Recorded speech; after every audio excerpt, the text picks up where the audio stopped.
5, 4, 3. Hi, everybody. Dugroz here with Dugroz Reports. Hit the microphone. Welcome to my Saturday morning live stream. Today is Saturday, June the 20th, 2026. And I'm reporting live from my house. Good to see each and every one of you on board this morning, fixing camera crookedness, testing, audio check. Everybody hear me okay? Let's see who's on board. We have Tom Graber, who not only is here, not only is already a Dugroz diehard, but gifts one Dugroz Reports membership. Celebrate. That's just as good as a $3 membership or a $3 contribution. Thank you, Tom. LN is on board and drops $149 in the super sticker department. Celebrate. LN is aware that anybody who donates exactly $1.49 as displayed on the screen gets some free Dugroz points, specifically 1,000 of them. They're right here in my lantern. Oh, there you go. Hope you have fun with those points. And says good morning. Luke is here from Uncle Luke's channel, says it's a Doogie Roy Saturday morning. It is indeed. Thanks for being here, Luke. And Vincent Pascal celebrates 22 months of membership. Celebrate. Thank you. Good morning from the Beverly Hills. Thanks, Amex FHR. Makes sense. I see AS1234. I see Cesar, mi hermano. Good to see you, brother. Glad you're on board.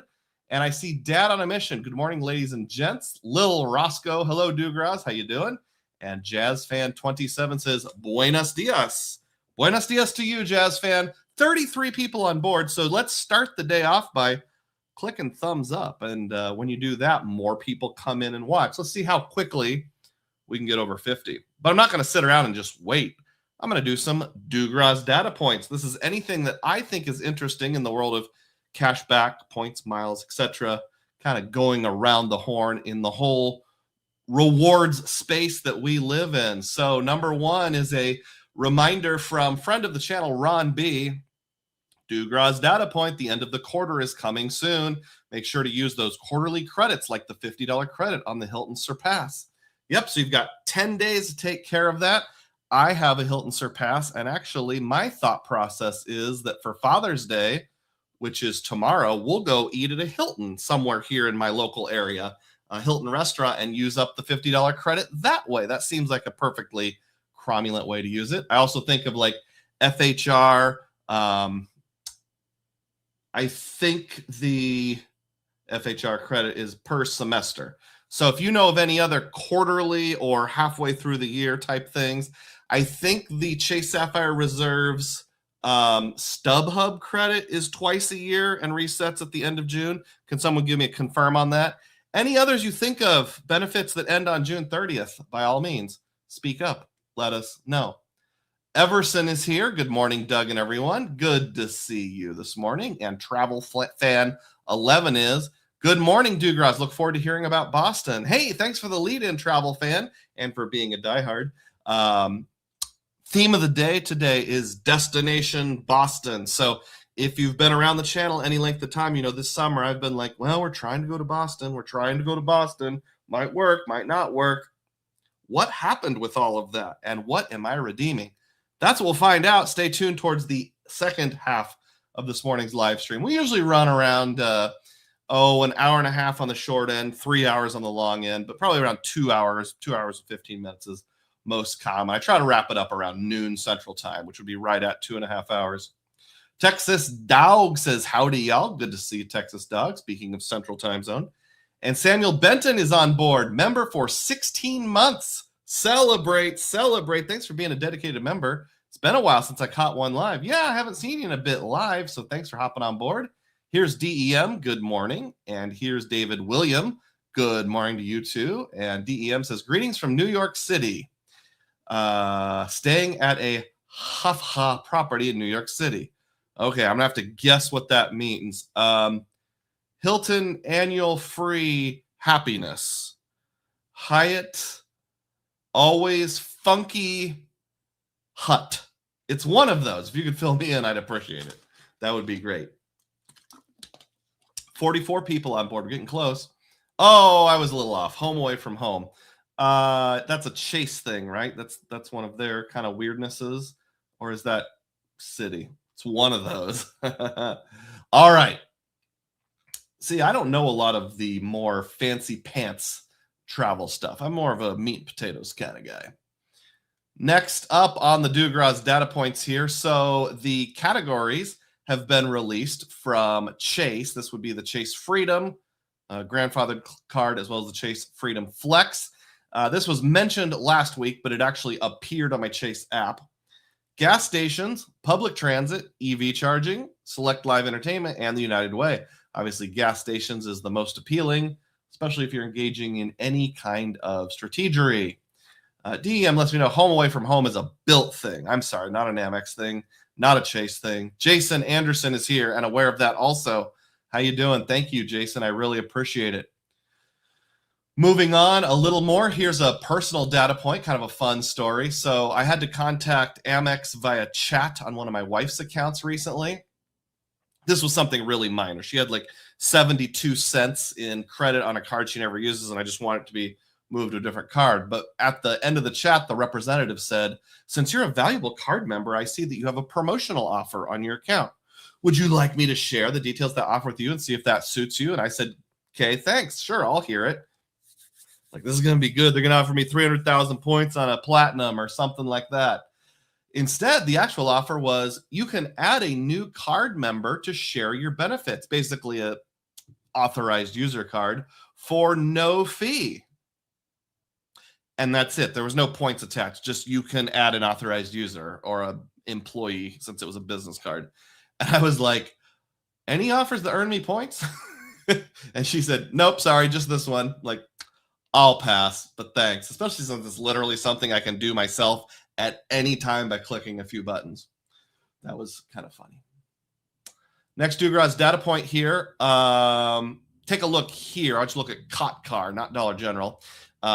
COT, I don't know what that stands for, but car is a rental car. And this is my Venture X card. $274 and earn 2,700 miles. That's because rental cars and hotels in the Capital One portal earn 10 miles per dollar. So we did book one of those fairly recently.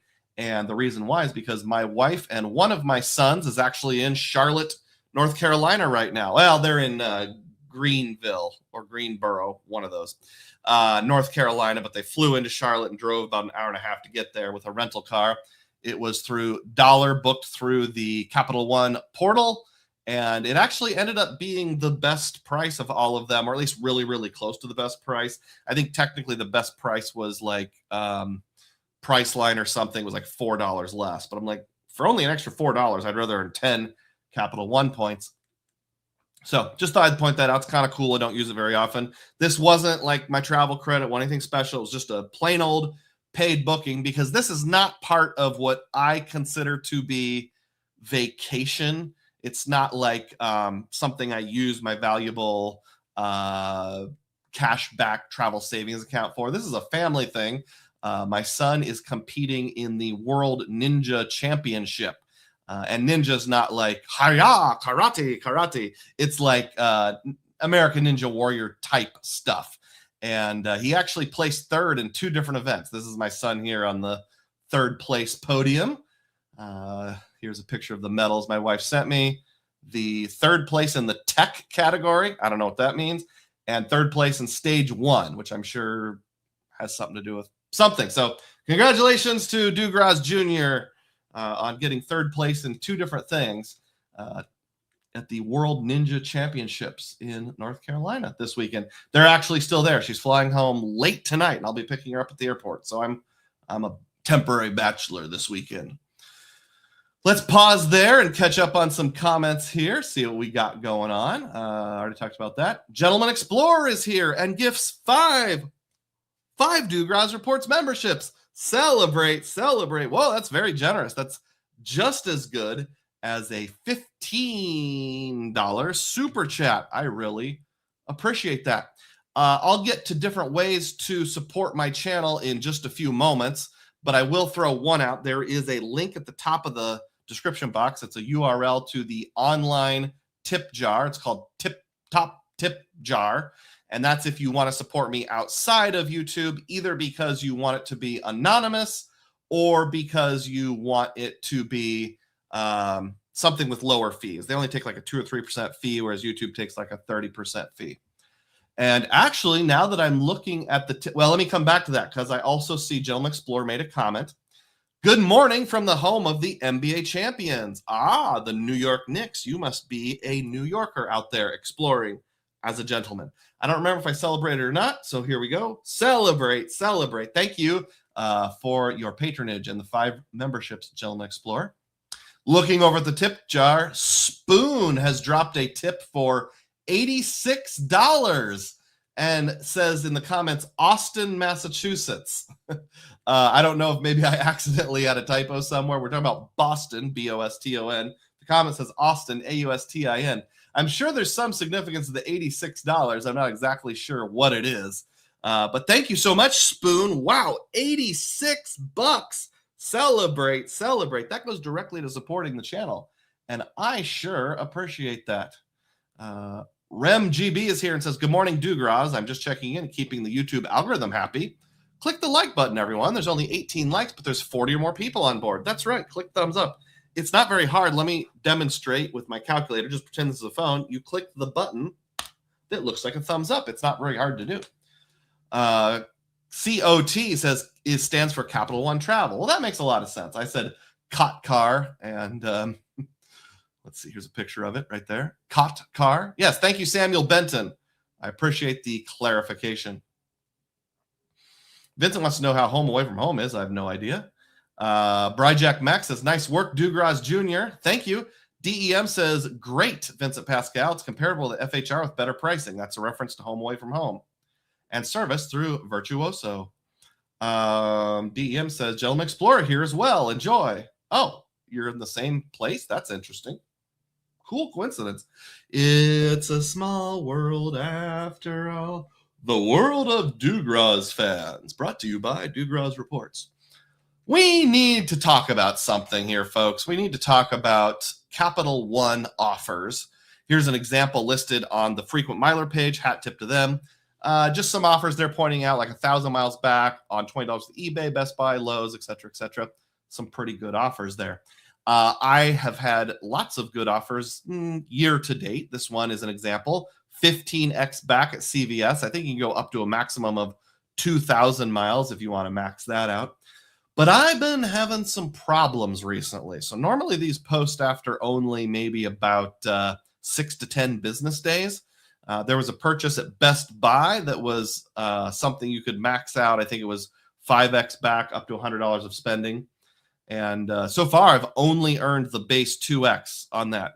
And then same thing on May 30th at Dollar General. I'm supposed to have 5x, but I've only earned the base 2x. They'll have a whole separate line item. Now, up until about the middle of May, this was working just fine for me. But ever since May 26th, the Capital One offers haven't worked at all. These two should have posted. Now, in both cases, I bought a gift card of some kind, either like an Amazon gift card or an in-store, like a Dollar General gift card at Dollar General. So did they get better at figuring out what purchases you're making and excluding gift cards? I don't know. I have 2 newer purchases that also, one at CVS, one at Dollar General, that are new enough. I don't want to think there's a problem with those. But these 2 should have posted by now. So Dugroz audience, diehards, and friends of the channel, what are you experiencing? Have you had your Capital One offers working since May 26th or not? Out on Frequent Miler, I found one person that made this comment.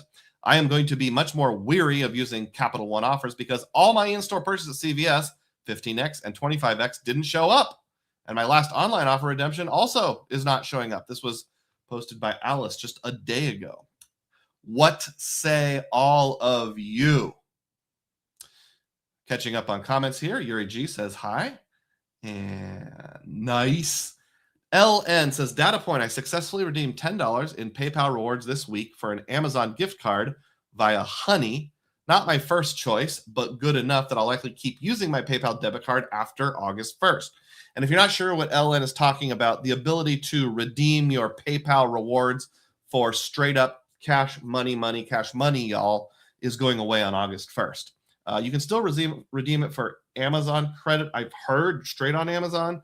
I haven't heard this thing about a gift card via Honey before. I'll have to look into that. Yuri said, my Capital One offers also worked until May 15th. Nothing after that. Interesting. Well, at least I'm not the only one. You know, misery loves company. Excuse me, folks. I have to blow my nose.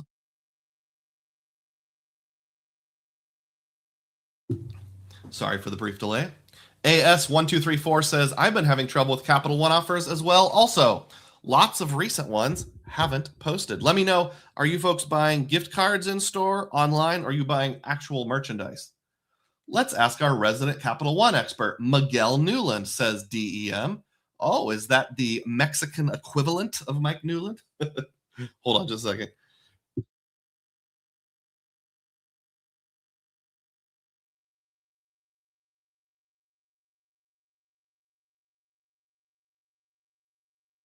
You ever have something lodged in the back of your throat, like way back, like right about there, and you know it's there, you just can't get it out no matter what you do? It's like in your esophagus, not choking, but like, you know, just a little, 2 millimeter by 2 millimeter piece of a tortilla chip or something. That's what I got going on. I said Mexican equivalent because there's an old episode of The Simpsons where Mr. Burns enters the local film festival and he asks Mr. Smithers, can you get me Steven Spielberg? And he said, no, but we can get his Mexican equivalent, Senor Spielbergo. I wonder if it's the same thing with Miguel Newland. Yuri says, none of my online purchases tracked on Capital One. Uh-oh. A-Tier says, I've done a lot of great offers, but nothing's been posting for me either. Okay, it's not just me. New Again says, good afternoon, all. Are we talking Capital One offers? Yeah, their tracking is laughably bad. Coder Corral says, I've been doing non-gift card purchases as well and haven't seen them post recently. Okay, so it's not a gift card thing. It's a tracking thing they're having problems with, or they're just terrible, one of the two. Hey, we cleared 50 people on board. Keep on clicking thumbs up. By the time we get to our bathroom break, let's clear 80. See if we can do that.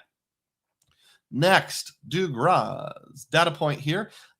This is funny because I called City's fraud department sometime last week. On the last live stream, I mentioned that on my new City Double Cash, I made a purchase to register my son, the same one who did the Ninja tournament, in a half marathon in the fall. And it triggered a fraud alert because it was through kind of a moderately sus company like registermymarathon.com or something like that. But in the comments or on the survey, it asked for comments. So I said, it seems like your fraud alerts are too sensitive. Compared to other banks, Citi has a reputation for wonky and hard to explain fraud prevention measures. Now, I'm not just talking about the half marathon entry fee for like $103 to trigger this. That's a lot of things. But my thought is, if they don't get the feedback, they'll never change. So I might as well take the survey. I might as well give feedback. Yuri says nothing is posting right now on Capital One. Well, my regular, ordinary, 2 miles per dollar is posting, but nothing else. AS says CVS was a gift card, but I use Skechers and Udemy offers, and those haven't tracked either. I think there was somebody in one of the comments that said, I spent hundreds of dollars at Skechers and it didn't track. That'd be disappointing. A-Tier says, I bought gift cards on a lot of offers, but recently did a Five Guys with no gift card. Nothing is posted. I feel like I'm going to need to call Capital One. Interesting. Hey, speaking of Skechers, or at least kind of similar, I stopped by this store in Des Moines recently. I've been there before, called Fleet Feet. I can't make this any bigger. I apologize. And I wanted to buy some shoes, but I just thought it was interesting on Google Maps. Out of 1,300 reviews, they have a perfect 5 stars. How is that even possible? Now, I realize it might be rounding a little. Like if one person out of the 1,300 gave them 4 stars and it's 4.999, it might round up to 5. But have you ever seen a business before with more than 1,000 reviews that has 5 actual stars, 5 flipping stars? So if you're ever in Des Moines, this is right downtown. Stop by Fleet Feet if you want really good quality, I guess. I didn't buy anything, but I did 3 years ago. Actually, I'm still wearing those shoes now. No, I have them. I'm not wearing them. Asics was my brand. I had plantar fasciitis, and they helped figure that out. Boston says nothing was tracked this month. Probably talking about the Capital One thing. Hey, I'm heading to Boston. Maybe I'll see you there. I'll wave. If you see me, wave. I'm looking at your avatar and memorizing what it looks like. Okay, we're good. Yuri says they don't even show trips without purchases anymore. Coder Carell says, I imagine they have some in-store promotions based around giving a 5-star review to game it. That's possible. They do cater to like runners, not just guys like me with bad feet. So I do wonder a little bit if it's like, hey, if you come in and buy, I don't know, a pair of running socks and leave us a 5-star review, it has to be both, we'll give you a $10 gift card or something like that. Daniel Bisher or Daniela Bashir, one of the two. Capital One has always been hard for me to receive a credit. It makes me nervous about all the pays offers as well. I like simple to use. I do too. And when simple becomes hard, boo, boo, boo earns. All right, let's transition now. So when I was preparing today's live stream, I threw out kind of an informal text-only survey to my diehards asking what I should talk about. I thought about 3 topics. One is Destination Boston, what I settled on. Number 2 was the Wyndham card changes. And number 3 was all of the negative news coming out of Wells Fargo about transferring and cards and that kind of stuff. And the overwhelming majority of diehards who chimed in, probably 12 out of 16, wanted to hear about Boston. So that's what I went with. But I don't want to give up on Wyndham entirely. So although we don't have a full-blown presentation, we do have a mini presentation embedded within the Dugroz data points. And that Wyndham part's going to start now. So think of it this way. Like if you're playing through a video game level, like, on GameCube or your Nintendo 64, something like that, at the end of each level, there's a level boss. But sometimes like halfway through, there's a mini boss. So this is the mini boss of the level. What's your favorite video game mini boss? I think of like in some of the Legend of Zelda games, they had the Dark Knights, or sometimes it says Dark Nuts, which is like the armored dude that's hard to kill. You have to hit him in the back or the side. All right, so what am I talking about? Now, in the teaser for this live stream, I said I learned something that most people aren't covering about the new Wyndham changes. And I'm going to say that first because it's all about how I found out. So this was on Thursday, I believe. I just wanted to check on my Wyndham points expiration. They have 2 different types of expiration. One is a hard stop, and my next hard stop is in November of 2028. All right, well, that's 2.5 years from now. I'm okay. They also have a rolling 18 months, so all I have to do is have any activity. Well, that's easy. I have the Wyndham Earner business card. Go buy 1 gallon of gas, and it'll reset that, and that expires December of 24, which is almost exactly 12 months from now because I made a $10 gas purchase last month. But look down here at the bottom. This is the part that I'm like, what? Earner Premier card members. Points do not expire when you are a card member, so the above does not apply. And I'm like, I didn't know one of their credit cards prevented your points from expiring.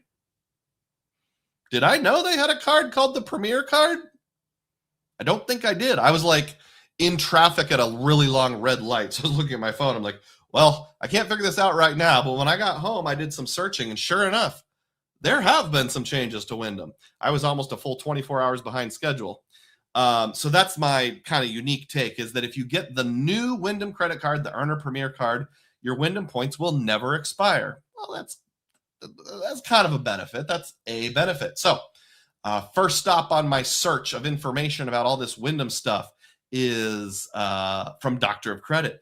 Barclays launches new Wyndham Earner Premier card, $395 fee, 120,000 point bonus, and some credits. Asthma break. Well, that sounds interesting. So went to the official page, the Wyndham Barclays page, and here's what it says. Wyndham Rewards Earner Premier. It's kind of a nice looking card. Once again, dark blue like everything else. So it's going to look a lot like your Chase Sapphire Reserve, but 120,000 bonus points, $400 in benefits after qualifying purchases. See if you're pre-qualified, and sure enough, right down there, $395 annual fee, lots of asterisks and stuff. So then I went over to Frequent Miler to see what they had to say about it. And there's what their front page picture looks like. I'm going to click here. Not here. I have to click in the actual thing to open up that page. Bear with me just a second. And we're going to share this tab instead. So you should be seeing the Frequent Miler page now. Yes, we are. Okay. An unexpected card that's hard to make sense of. This is written by Frequent Miler Stephen Pepper. And kind of a funny joke in here. It doesn't seem like there'd be a big market for the $395 annual fee card for people who regularly stay at Days Inn. Funny. I like it. A little overly simplistic, and I'm sure he knew it was overly simplistic. Now, the entire lineup of Wyndham cards was refreshed today for new applicants. We'll have another post about that, and I will have more comments about it in just a few seconds. So let's look at the keys here. 120,000 points for the sign up. That's in 2 tranches. 90,000 after your standard 6K of spend, and you pay the annual fee. You have 120 days, so that's roughly about 4 months. And then in addition to that, another 30,000 points if you spend $700.50 cash at Wyndham Properties during the first 180 days. Now, Frequent Miler reached out and did clarify that's embedded within. So if you spend $750 at Wyndham Properties in your first 180 days, that counts towards both of those tranches. Now, I'll skip over the noteworthy perks because we're going to review that in just a second. $395 annual fee. You'll also earn 30,000 points if you spend $750 in the first 180 days. Oh, we already talked about that. In terms of earning rates, you'll earn 8x on Wyndham stays. That matches the Wyndham Reward Earner business card as of now. Again, change is coming. And then also 4 Wyndham points per dollar on travel, dining, grocery stores. I mean, Wyndham points are often go on sale for less than a penny per point, so not great. That's more like 3% cashback-ish. May not be worth, committing that to Wyndham. Now, travel is defined as airfare, car rental, rideshare, gas. So you're still getting 4x on gas, EV charging, tolls, and trains. At renewal, you automatically get 30,000 bonus points. Well, that's pretty good. That matches what the does that match or double the business card? Don't remember. The Wyndham business card gets the same kind of thing. Then there's a separate benefit. If you stay for a paid stay at a Wyndham, at least 5 nights, you get another 30,000 points. You can mix and match. You can go consecutive, separate, 1 3-night stay plus 2 1-night stays, as long as it adds up to 5 paid nights. Now, you can find Wyndhams as cheap as like $40. So 40 times 5 would be, or I could think 5 times 400, 12, 20, $200. That was way harder than it should have been. So you can get 30,000 Wyndham points by spending roughly $200 if you wanted to do a mattress run. It's kind of right at break even in my mind, so probably not worth doing that. There's some mentions of its partnership with cottages.com in the United Kingdom. I'll come back to that. And a 25% discount on the number of points required. So any new Wyndham booking, you get a 25% discount. That's pretty good. They have 3 tiers, 7,500, 1,500, and 30,000 points. They do have a fixed award choice chart. So that drops it to this much, respectively. You get a discount on paid stays, but that's available to all Wyndham card holders. You get diamond status every year you hold the card. There's other hidden coupon books. This may not sound like it's worthy of $395, but Barclays did a terrible job of marketing all of this because it's way at the bottom of the page or something like that. But here's what we got. $100 statement credit for eligible hotel stays, but this is only on their fancy pants properties. Wyndham, Wyndham Grand, Dulce, Trademark, and Registry. That's a calendar year basis, so you can double dip in the first year in theory. A $65 statement credit for wholesale membership clubs. This would be like Costco, Sam's Club, BJ's, those kind of things. It says Costco Gold Star is $65, so it kind of covers at least your low to mid tier on all of those. A free Wyndham Rewards Insider membership. Man, I don't really know what that does. I don't think it's that great. Your standard $120 off global entry TSA pre-check. Next. $10 a month for a meal delivery. Now, this is good. So we're talking about like DoorDash, Grubhub, Uber Eats, that kind of stuff. $10 per month. Okay. It's worth something. Too bad it's per month. $100 per year for streaming services. This is far more useful than it may seem at first glance because it's calendar year. So if you have $33 a month for the first 3 months, you can use it all right away. You don't have to do like the $10 per month thing. And this is pretty much all your streaming services. Amazon Prime, you got Hulu, Netflix, Showtime, YouTube TV, all that kind of stuff. Music streaming, Apple, iHeart, Tidal, never heard of that, SoundCloud, Sirius, audiobooks, Kindle, Audible, etc. Let's see. I'm not sure if there's anything else I don't know here. Nope, looks like that's about it. It is a personal card, so it counts against 524. All right, let me go to my mathematician here and see how that goes. So I did some calculating of how I thought this might add up here. I would count the streaming credit as full credit, $100, and we have a Hulu subscription. And during NCAA basketball season and NCAA football season, we pay for the whole shooting match, where it's like $90 a month. So, yeah, I'll use that almost in 1 month. And I even think, like, I can set my recurring subscription to the Amex Blue Cash every day and still get my $7 a month. And I think if you do like a one-time prepayment of a month or two, or buy gift cards on their website or something, in the past that has triggered it. Don't quote me on that. The eligible brands like the Dulce and the Wyndham Collection, I'm not going to value that at anything, so I'm probably not going to stay at them. Sam's Club and Costco. So if their normal membership is around $60, I'll give that half credit. I'll value that at $30. I don't have any kind of warehouse membership right now. We do have a Sam's Club kind of close by. There's a Costco way out of the way that we could go if we wanted to. I would value it at half. I've had Sam's Club memberships before. I've visited Costco a couple times with relatives. It's all right. And I think if I could get that for free, I'd value it at $30. I'd probably save $30 on gift cards or something throughout the year. Wyndham Insider, don't value that at all. Meal delivery service, that's $10 a month. That'd be $120 a year. I give half credit to that, so that's $60. And then the 30,000 points you get every anniversary. So you can sometimes buy Wyndham points for under 0.7 points each. I think the best ever was 0.65. So for the sake of easy math, I'm going to value those at 0.66, which comes out to $200, as our teacher model here is teaching us all. I value that higher than I would normally because there's no expiration. Remember, if you have this card, your points never expire. And I would way, way rather have points than a free night certificate. I mean, if you have a 30,000 point free night certificate, if you don't use it for a 30,000 point property, you're not getting full value. And since you get a 25% discount anyway, you really wouldn't get full value ever out of that. So in the words of Uncle Luke, just give me the points. I like this aspect rather than an FNC. So I will value that at not full price, but like what you would buy the points for, I would value it at that. Now, this is because I have a specific use case in mind. This wouldn't apply to everyone. Your mileage may vary. So the total credits so far, the way I value them on this new Wyndham Premier card, comes out to $390. And just as a reminder, down here in small print, I wrote there's a $395 annual fee. So you could argue this is a net cost to me of $5 a year. A little simplistic, but I'm basically trying to show the card does have some good value for me. I really like corn. I'll pause for a moment before we continue with our Wyndham mini boss and play catch up here. I do have some calculations, then I'll get to the rest of it.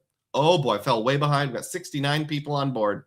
Nick is dropping by to like and comment. We'll catch the replay. Celebrate. Thank you, Nick. I appreciate that. MR says, I was saying boo earns. I get that reference. Daniel Absher says, just Daniel Absher, LOL. I don't know why I was completely unable to pronounce that. Sorry about that. Jim B comments this comment, City Fraud Department, getting 5.0 reviews out of 10. Yuri says, we all waited $400 premium card for Wyndham. Yeah, exactly. The card none of us were asking for or expected. AS1234 says, FM talked about this perk in a recent podcast about points not expiring. I know they did this weekend's podcast on the subject. I haven't heard it yet. Mike Newland says, hey, how you doing, Mike? Good to see you here. People were asking about you or your Mexican equivalent, Miguel Newland. So with Capital One, you got to wait 45 days from the day of purchase before they will reward you points that you have earned. Fall in front kind of registered my son, buddy. And then clarifies before they look into any purchase. When you call Capital One, ask for the rewards department. It's much faster than having to explain it twice when you try to get the points that you earn. good information. Now, part of the reason I was concerned because in the past they would post in about 6 to 10 business days, but it sounds like before you can call and complain, 45 days. So let's see if those purchases were like late May, I'd need to go till late June for about the middle of July before I can start complaining. Fleet Easily is here. Good morning, y'all. Good to see you, Fleet. I have one of your comments screenshotted coming up in just maybe 10 minutes or so. Mike says, nothing has tracked for me since April 7th, but I just called the other day and they awarded me like 4,500 points for past purchases that did not track. Whoa. Well, they know you're pretty big time, Mike. That's probably why. New Again says, shout out to Wyndham for doing their part in keeping the game alive. Yeah. Coder Corral really likes this Wyndham card. Good. Fleet says, it's annoying that Capital didn't track your awards, but I'm glad you got it resolved, Mike. Coder says, I'll probably get it next time I plan to travel where I can hit the Knights as part of the sub. Yes, I get that. That's on the Wyndham card. Solid Liquid Fox says, I'm keeping my old Wyndham business earner as long as they keep the current annual fee and 8x on gas and 5x on utilities. I'll spoil it a little bit, but as of now, at least, this could change someday. Wyndham is saying if you have the old version of the card, you get to keep it before the change is going into effect. DEM says, my old client and good friend Andy Dulce founded the Dulce hotel brand. Sold it to Wyndham about 10 years ago. Interesting. Well, that's a fun story. Have you ever stayed at one? New Again says, the cards definitely don't suck, but I'll keep my old school business owner and not upgrading the new version. That's my thought right now. I can always change later. I don't want to jump the gun. What if you paired them together, the new personal premier card with your old Wyndham business? Fleet says, I really enjoy the new Wyndham cards, but for me, I generally prefer buying the points at 0.65 rather than spending on the cards. I'm happy with my 0 annual fee card. Thank you very much. Again, we'll get to that comment in just a few moments. LN wants to know if the streaming credit can be used for an annual plan. According to Frequent Miler, yes. If you want to spend $300 right out the gate on Hulu, it'll count towards that. Vincent says, the last time I stayed at a Wyndham property, it was so close to home because my bathtub at home was undergoing repairs. Awesome. And New Again says, with Capital One, it depends on the merchants when points will post and when you can file a complaint. DEM says, yes, plenty of times regarding Dulce. Staying at Dulce's. Thank you for clarifying what that was about. You stayed at your friend's hotel. Did you say, hey, buddy, a little kickback, please? I got you a couple extra bucks. Yuri says, Wells Fargo Active and Signify Cash is now giving 4x Wyndham for everything. I hear what you're saying because they transfer 1 to 2. Kind of making the 4x on anything else if you have one of those Wyndham 2x everywhere cards pointless. LN said, I had a 40x Capital One offer that never posted, but it's also Players 2 cards, so I'm not sure it's worth the effort to get her involved. Ooh, yeah, that'd have to be a lot of money before I'd ask my wife to make that call.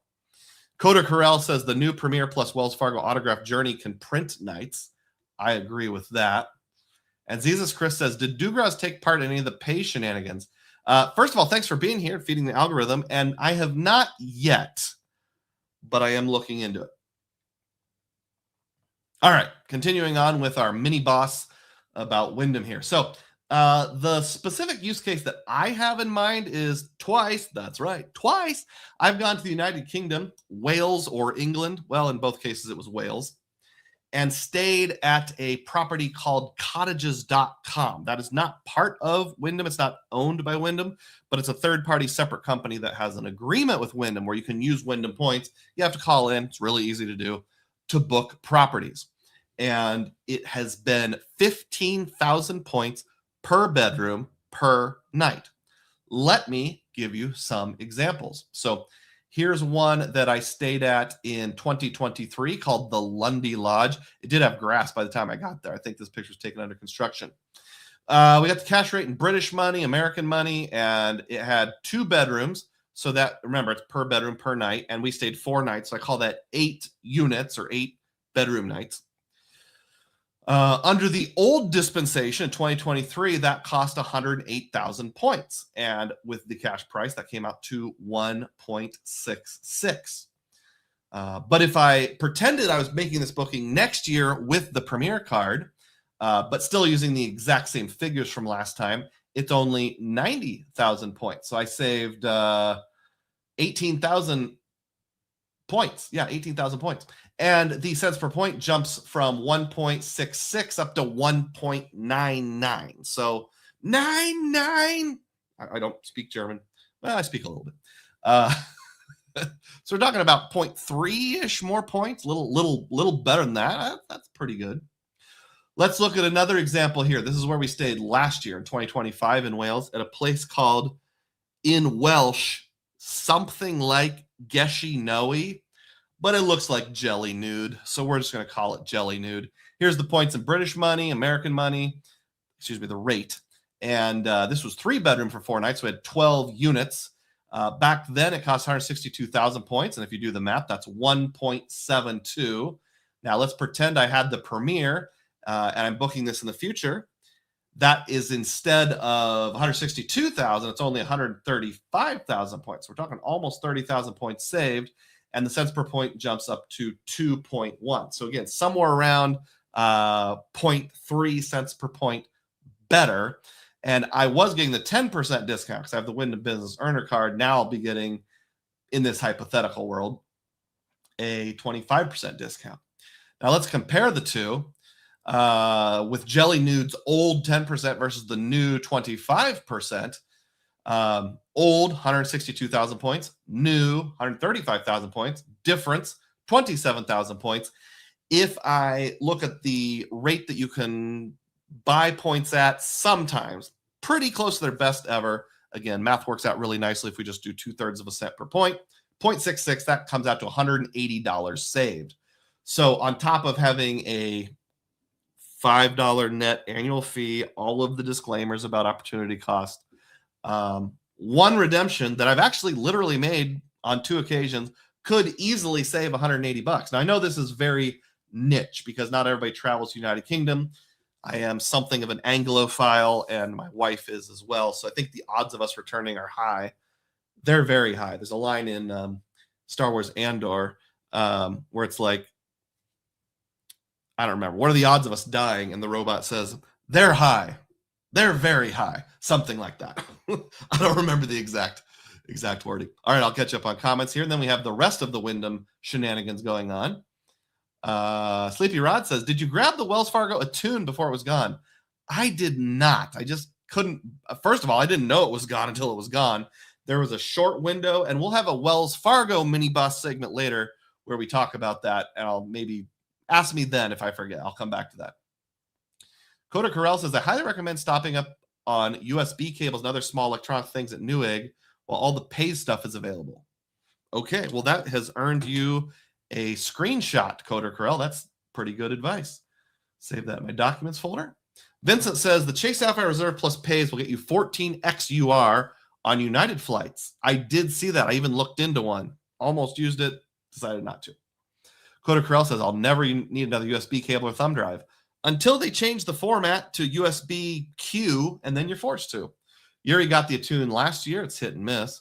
Yuri says the Wells Fargo Autograph Journey is now giving 10x on Wyndham, which is more than 8x. It's a good point. Good point. So you're probably getting the card for the benefits, not the earnings, is what I would hear, if you get it. And I wouldn't really be using it for everyday spend either. Interestingly, that there's a Wells Fargo card that actually gets you more Wyndham points at Wyndham's than the Wyndham cards do. Even the better one. All right, so back to the Wells Fargo mini boss here. Now let's talk about all the other cards. So again, hat tip frequent miler, Wyndham card refreshes, new premium card, new welcome offers, new benefits, and new changed earning rates for new applicants. Uh-oh, we had a technological error here. I clicked on the link and it says this page doesn't exist. So I wonder if Frequent Miler took something down. No, I spelled it wrong. That's the problem.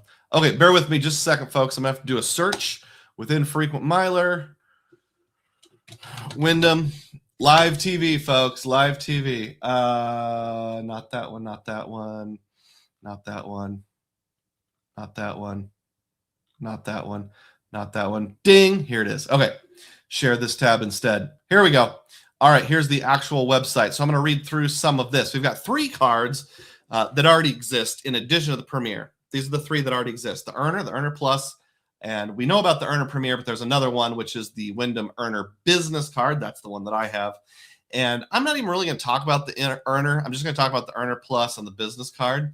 and we'll look at what's new. So skipping the Earner Plus, you've got 100K points, 45 points after $1,000 to spend the first 90 days, 55,000 extra points after spending $500 at Wyndham Properties in the first 180 days. So similar to the Premier, you can kind of double up those two tranches at the same time. You get Diamond status for the first year and Platinum each year thereafter.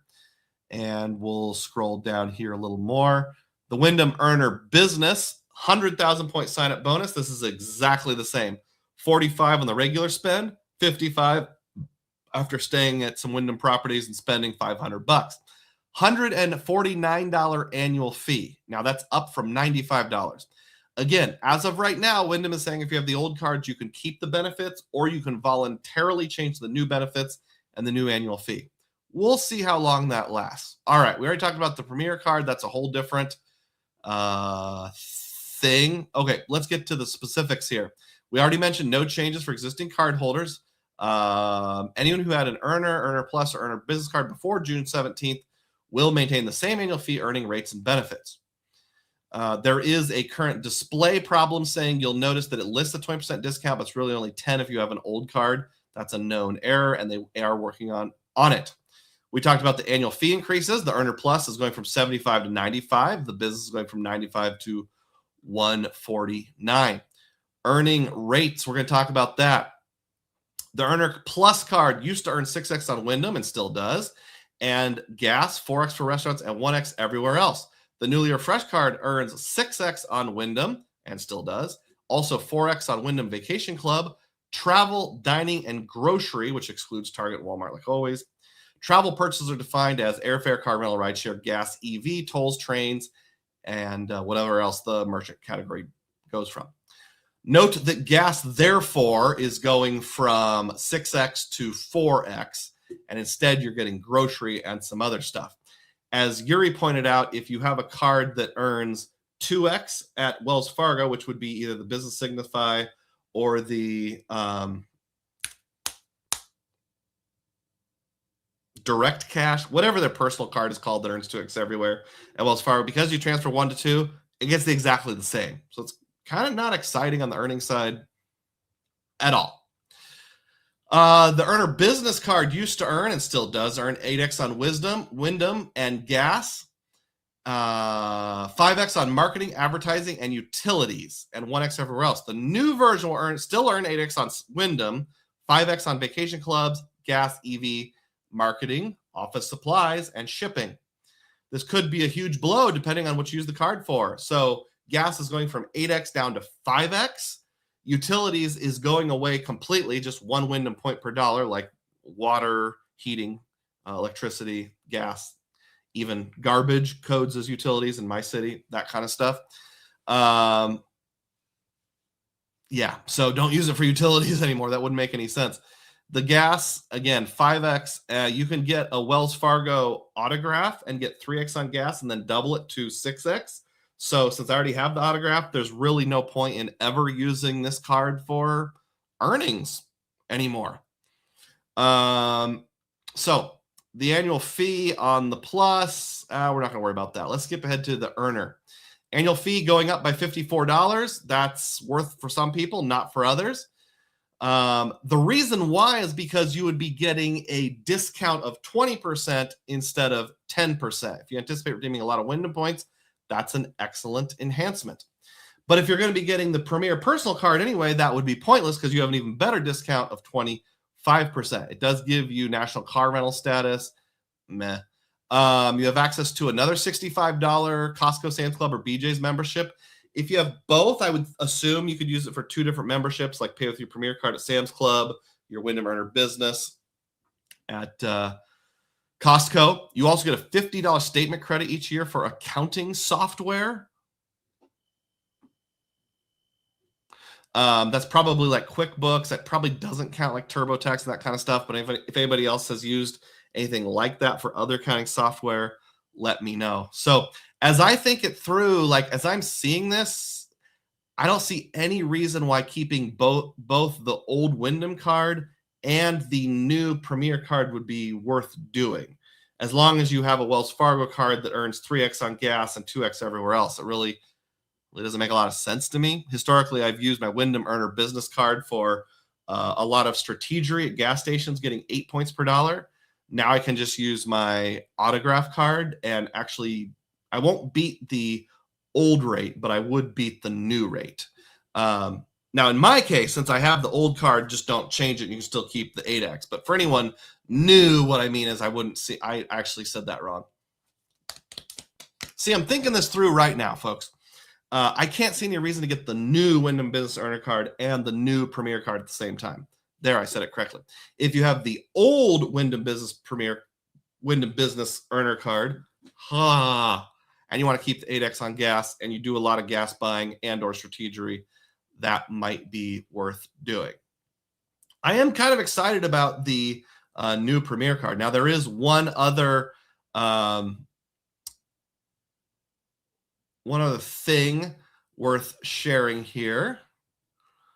On the press release, there was this little line that says, for all 3 of the new cards, 20% discount on free night redemptions, or the 3 revamped cards, and points payback, redeem for statement credit.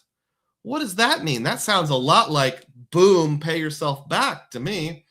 On Doctor of Credit and only Doctor of Credit, it says redeem points for a statement credit 1/3 of a cent per point.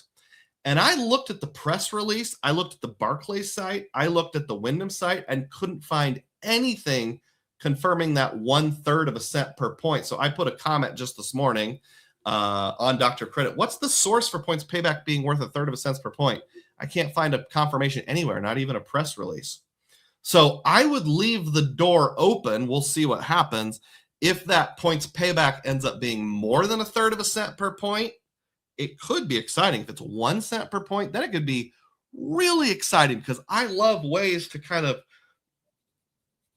backdoor my way into things I could use anywhere. Also, it doesn't say, can you only use it for Wyndham? Can you only use it for travel? Can you only use it for Coca-Cola vending machines in Missouri? It just doesn't really tell us. So we need more detail on that. Now, as it stands right now, 1/3 of a cent per point, even if I keep my 8 cents per point times 0.333 on the old card, that's like the equivalent of 2.66 cash back if I'm using that anywhere. That's okay. I'm sure all the people out there with your built cards will be like, I can get 3X on everything. I have the built Palladium with accelerator, are thinking something like that. And then I said I would get there. A comment left on one of my posts by Fleet Easily says, I still really enjoy the Wyndham reward system, but I don't spend on my card. I just buy the points when they have 100% bonus points. If I use a 2 to 5% cash back card on things like gas, dining, and groceries, I can get more than 4 points per dollar ultimately by buying those Wyndham points, because you can buy in at somewhere around 0.66 cents per point when they're on sale, maybe 0.7. So it's not very hard, even if you're getting like 0.9, 1 cent per point, to have a really good and easy, more than 4 cents per point. You could easily get 5% cash back equivalent. Here's a quick look at Frequent Miler talking about their previous points purchasing promotions. Previous point purchasing promotions. A lot of P's there. And you'll see as high as 0.81 and as low as 0.65. Both of the 0.65s are all-time lows, and that's the most recent one right there. So yeah, you can definitely use cashback cards to buy Wyndham points. And then if you have the Premier card, you're getting a 25% discount on everything. This is worth looking into. I haven't actually crunched the numbers fully if I'm going to do it, but if I were to use the needle right now of if I think it's likely to happen or not, I would say, from 0% to 100% likely, I'd say it's more than 50% likely that Dugroz is going to get that new Wyndham Premier card at some point. Boy, I really fell behind. Now I need to catch up on lots and lots of comments. Yuri says, a tune is 8X effectively on Wyndham at many categories. Yep, including Amazon. Luke said, if any other hotel card gave a 25% discount, they couldn't print them fast enough. That is an unreal benefit. Agreed. But this isn't Hilton. This isn't Hyatt. This isn't Fairfield Inn with Marriott, unfortunately. That's the tricky thing about Wyndham is there's a lot of properties I don't want to stay at. and a few I really do want to stay at. If I'm just going to Morgantown, West Virginia, I looked at Wyndham. There weren't any there that were attractive to me. LN says, I missed out on the Attune trying to get under 524. Probably would have thrown a Hail Mary and applied had I known it was going away. I hear you. Points Dexter is here and drops $1.99 in the super chat. Hey, thanks for feeding the algorithm. Celebrate. Thank you so much, Points Dexter. I see 78 people on board. So if you'd be kind enough to hit thumbs up, maybe we can get up to 80 before that theme of the day starts. Yuri says the 2X Everywhere Wells Fargo card I was trying to think of on the personal side is the Active Cash. Yes, thank you. Solid Liquid Fox says, I just gave a hug to all of my City Custom Cash cards after seeing all the earning rates on these new Wyndham cards for Wyndham points. I'm assuming you mean like you can just use your City Custom Cash. Does City transfer to Wyndham? If they do, I think it's 1-to-1. So either just, but it'd be better to just take the cash back and buy points as long as they're under a penny per point. That would make more sense. I think that's what you're saying, but correct me if I'm wrong. Just earn on your custom cash, 5% cash back, buy the Wyndham points. Use the 25% discount or 20% discount. Yuri says, that's if you convert to a new card, but our cards are grandfathered. I did correct myself later, I believe. Yuri says you can just buy $65 gift cards at Costco. $65 gift cards of what? Are you talking about Wyndham gift cards? Coder says that's exactly what I sound like when I talk about my Palladium. But, Doug, you can just use the Palladium card. Get 3X everywhere. Texas Dog agrees. Ziza says you're getting the business or personal version. When I said more than 50% likely, I'm talking about the personal premium version, the $295 card. Yuri confirms City transfers Wyndham 1-to-1. Yuri says you can get any gift card at Costco. That's good to know. Thank you. I appreciate you filling me in on that. All right. Hey, we dropped down to 78. How do we go from 78 to 78 to 68? Maybe people don't like hearing about Wyndham. Don't worry. That was just the mini segment, and it is now done. I'll go back to other Dugroz data points. Sorry if I offended you, 10 people. All right. Here we go. Let's have some more Dugroz data points. A mix of personal and professional. Doctor of Credit told us that there was an email sent out in error about the Chase Ink Plus card to lose 5% on office supply stores starting October 1st. This caused all sorts of panic in the community. That Simpsons meme. Professor, without knowing precisely what the problem is, would you say it's time to panic? Yes, I would, Kent. So what happened is an email went out about this, and then various websites picked up on it, many of which conflated the Ink Plus, which is a grandfathered card, with the Chase Ink Cash. And first of all, wrong card. Second, it was a mistake. And people were like, we're not going to be able to do the Staples gift card 5X thing anymore. And we're running around the front yard with their arms flailing. Let me know if you were doing that. I'm sure most of us were. Psych, it was a mistake. So we can just completely ignore it. Next Dugroz data point here. You can now earn 100,000 points with the new Chase Sapphire Preferred card offer. Just got a rehash last week. I did a live stream on it. Go back and watch if you haven't done that yet. So yeah, if you want a sign up bonus, 100,000 Ultra Reward points after spending $5,000 in the first 3 months. And hat tip frequent miler. Nick says, if you've been thinking about this card but haven't gotten it yet, now is probably the time. Is gotten the correct word or just haven't got it yet? I don't think gotten is a word. That's okay if you're watching, Nick. I don't mind. You do a lot of good stuff. If you want to support Frequent Mile, you can. If you want to support me, I do have a refer friend link for this card. I don't have it linked down below. Just send me an instant message on either the Venture Discord or the Stack Your Points Discord or the Uncle Luke Discord. Those are the three I'm a part of. And if you don't have any Discord at all, just put a comment on any of my videos. Not while it's live, but a non-live video, and I'll share that refer a friend link with you. That would support the channel. And then, hey, as long as we're talking about Chase and sign-up bonuses, the Chase Ink business cards now have improved 100,000 to 200,000 point welcome offers via referral. The 100,000 points would be their no annual fee Chase Ink Business Cash, Chase Ink Business Unlimited ones. I have refer a friend links for those as well. So just message me or put a comment on any of my videos. You can find like a really old video and put it on there. That would be fun. And I'll be glad to share that with you. And I think if you've never signed up before, now is the time. If you have gotten them before, you probably won't be able to get them again, but you can always try. Vincent says this: if you had a time machine, you could go back in time to get a discontinued credit card, what would it be? For me, it would be the City Prestige and the Chase Ink Plus.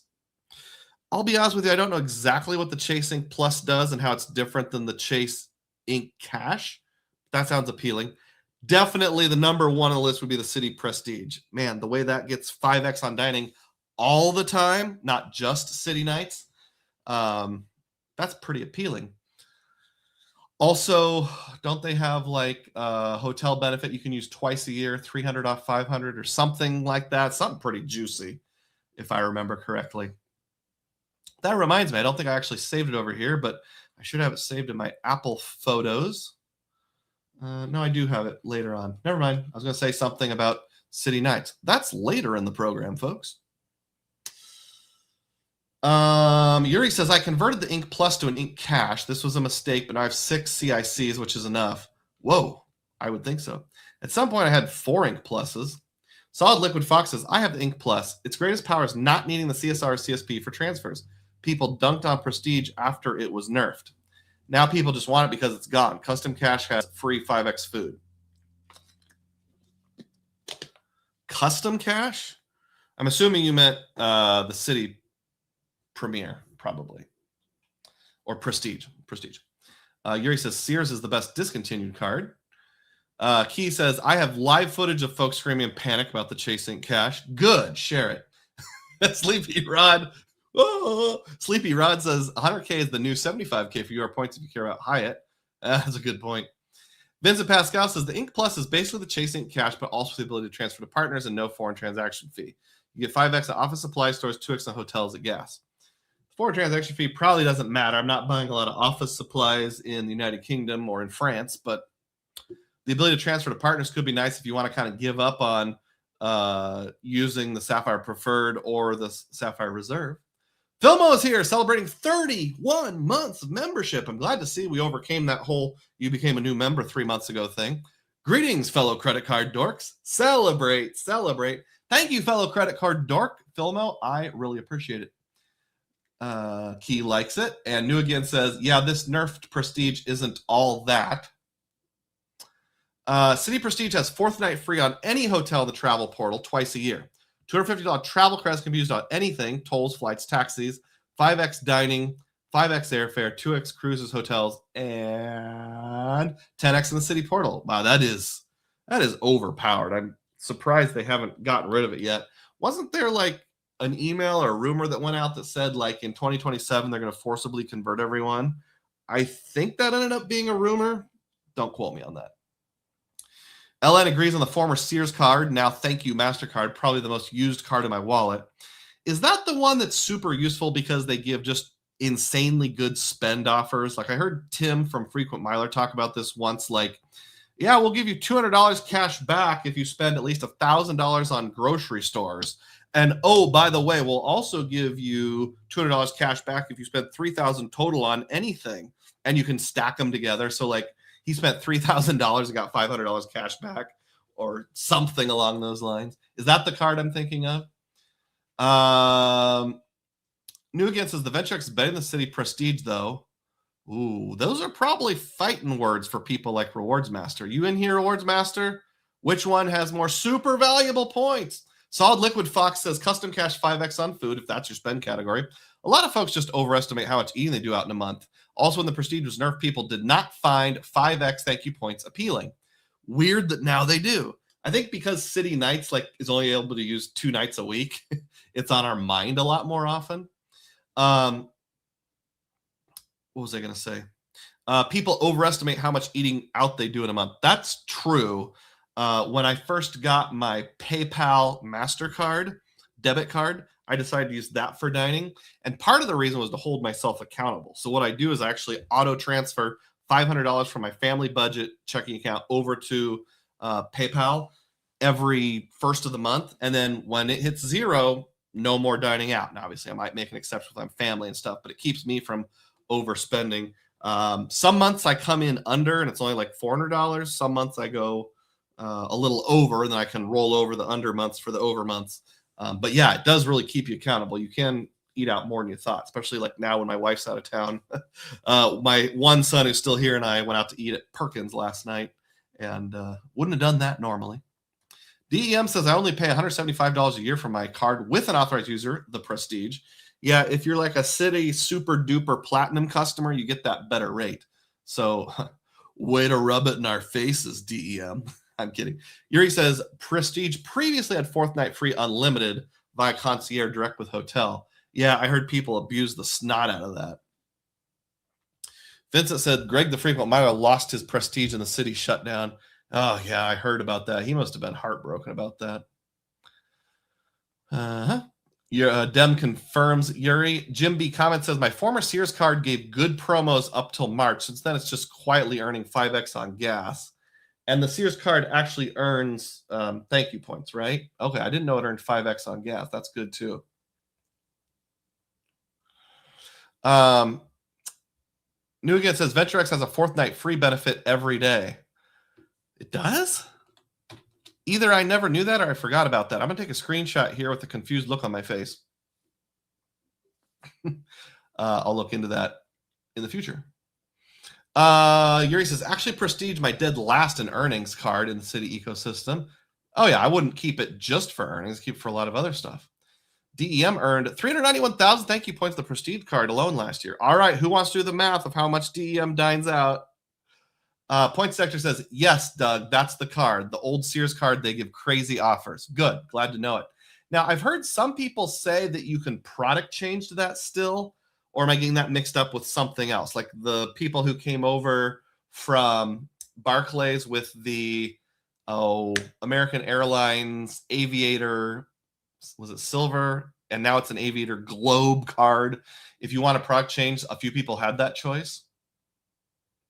LN said, yes, this is that Sears card still. I'm routinely getting $100 to $200 a month in statement credits for normal spend on top of 5x gas and 3x points on dining and groceries.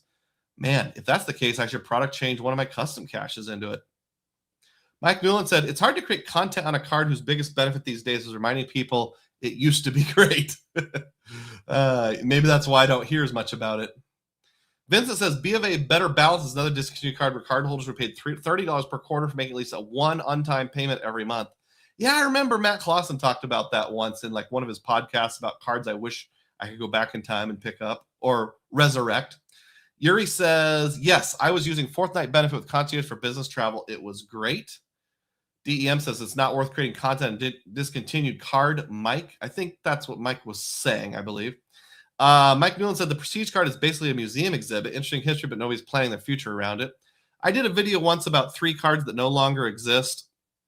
The Wells Fargo Golden Ponies card, the IHG $49 annual fee card, and then the City Prestige.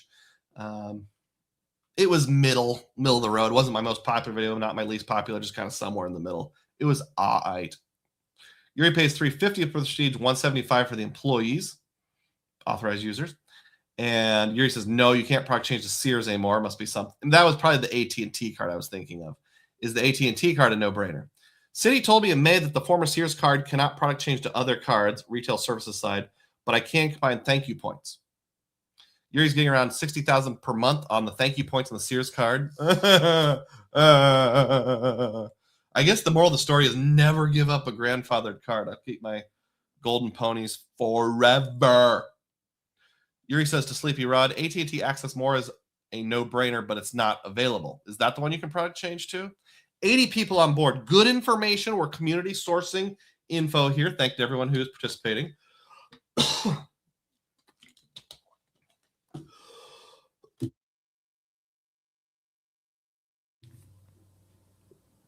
Mike says the Prestige card has become so relevant that even devaluation sessions have moved on without it.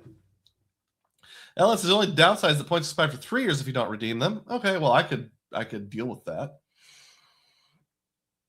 Moving on with Dugroz data points here.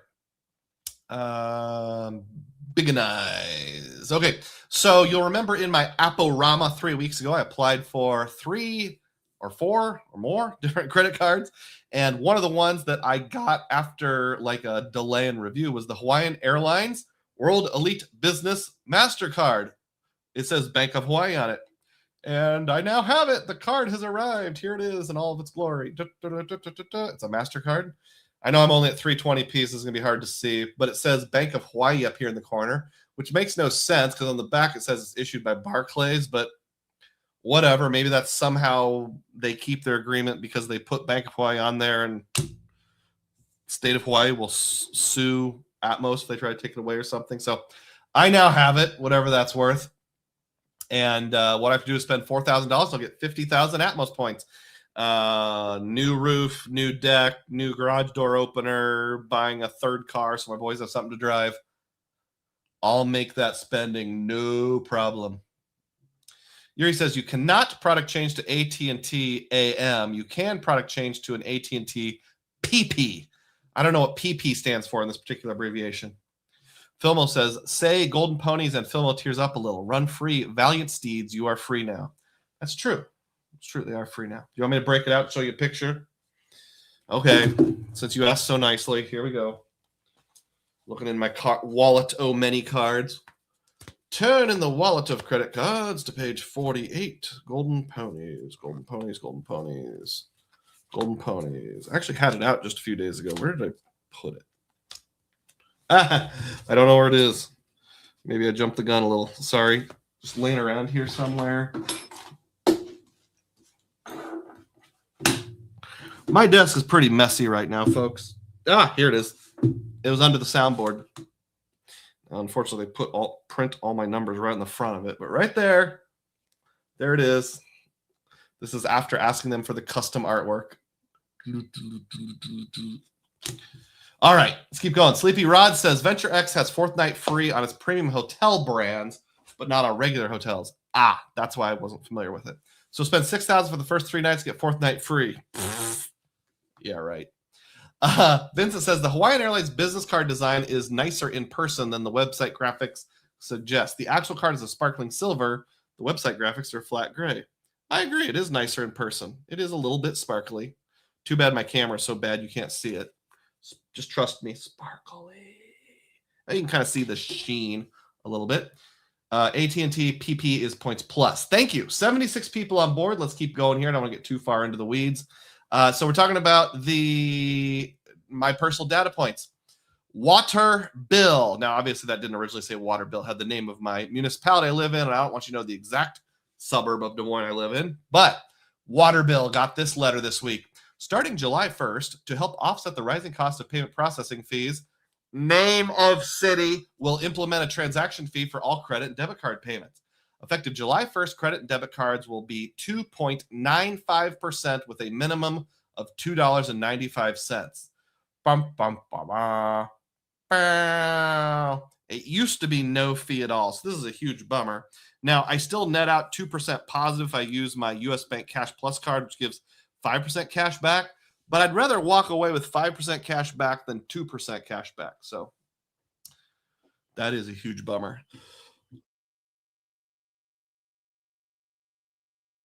Sorry about the coughing. What's next?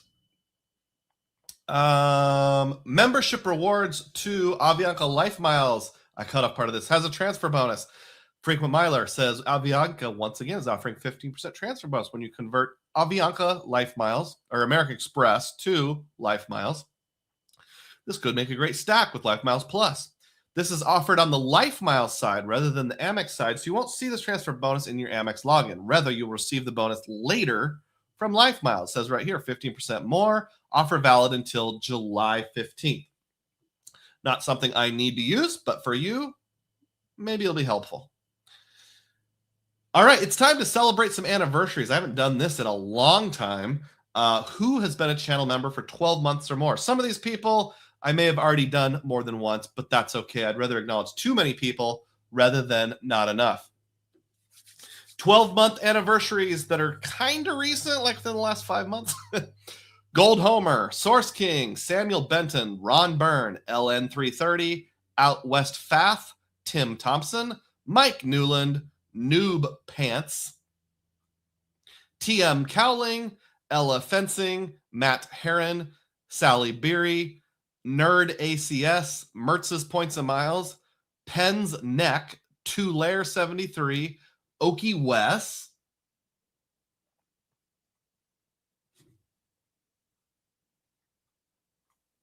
Richard B. Travels, Revolving Points, K-Man 2324, George Rommel 2012, and Bill Wright. J Chains and Everson, you are up next. So if I don't get to this within a month, give me a friendly reminder. Thank you to all of you who have been a Dugroz diehard for at least 12 months. Your dedication is very much appreciated. Celebrate. Celebrate. LN says, I would go back in time and get a Smartly version 1 with minimal nerfs. Yep, I hear you there. New Again says, I really hope Barclay elevates subs on the Hawaiian card this summer. July would be best for me. Coder says, debit card fees are rough. Yeah, at Golden Corral? No, Pizza Ranch. It's like a buffet restaurant here in the Midwest. They charge 3% on both credit and debit cards. And I actually brought it up to him and I said, like, why do you charge this on a debit card? There's no way your fee is 3%. I was like, well, that's just how our card processor does it. And I'm like, I don't believe you. I know through my church, like if you make a credit card transaction, it's around 3% fee, and you can either elect to pay it yourself or have it deducted from your contribution. Or if you pay with a debit card, it's like for every $1,000 you pay like $1.25 or something like that. LN says, I think some people are still getting 4% back on that one. Not sure which one you're referencing. Yuri says, my electric company also started charging 2.5%, and in translation, they also changed MCC from utilities to miscellaneous government services. Those jerks. New Again says, wow, if you use a debit card, it's the same as the credit card. Mike says, my city water charges the same percentage that yours is about to. Texas Dog was on that list and is celebrating 19 months of membership today. Celebrate, celebrate. Thank you, Texas Dog. Appreciate that. Now we come to the segment where we talk about different ways that you can support my channel. So you probably have already heard this because I mentioned it a couple times. You can join as a Dugroz diehard. That's my one and only one channel membership level. It's $3 a month. You can cancel anytime. If you want to jump in, binge a bunch of videos, then jump out, I don't mind. 20% of whatever you donate goes to my family budget. The other 80% I reinvest in this channel with stuff. You want to know what kind of things you can binge? Well, here's some videos. We've got some personal stuff and a strategery update. We've got some older stuff here about like a recon call, hotel failures, credit card temptations. Ooh, that all sounds kind of interesting. Hey, I have been making decent money through Upside with Taco John's. This one was Taco John's. They aren't all Taco John's. Kind of hard to see right there in the corner. Taco John's. $1.04 on like a, I don't know, $16 or so purchase. And if you want to get Upside, that helps me as well. You can get a lot of discounts on gas, but I especially use it for fast food. Taco John's, Taco Bell, Burger King. There's the invite code, Dugroz8785. No, I didn't pick that. They assigned it to me. Or if you just want to scan your phone,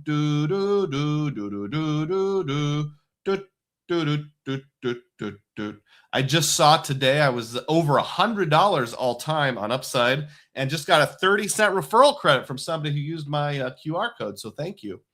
Funny side note, when I was at Taco John's last time, this is a picture I took in my rearview mirror. Because I looked in my rearview mirror, I could see this. There was two kids on an electric scooter, probably like 10 years old, that went through the drive-thru, and they're standing there for a while. So I'm like, is that going to trigger the thing? But eventually they were able to place their order. So good on them. Way to be innovative, young people. Continuing on with different ways to support the channel here. You can use the tip jar link. It's the first link in the description box. It's a URL. You can donate anonymously if using that, or just support me as a greater percentage, like Spoon61 did 3 hours ago by dropping an $86 donation, and I get to keep about 98% of that. Another way you can support the channel is by listening to good quality music. And you might think, but Doug, how does listening to music help your channel? Well, did you know I'm an aspiring musician? Yes, it is mostly AI enhanced music, but some of it is actually me singing and then run through an AI filter. Go to dugroz.bandcamp.com. I've got 6 singles and 3 full albums. The most recent one to launch is a legit one, not like parodies. It's called Yacht Club 91.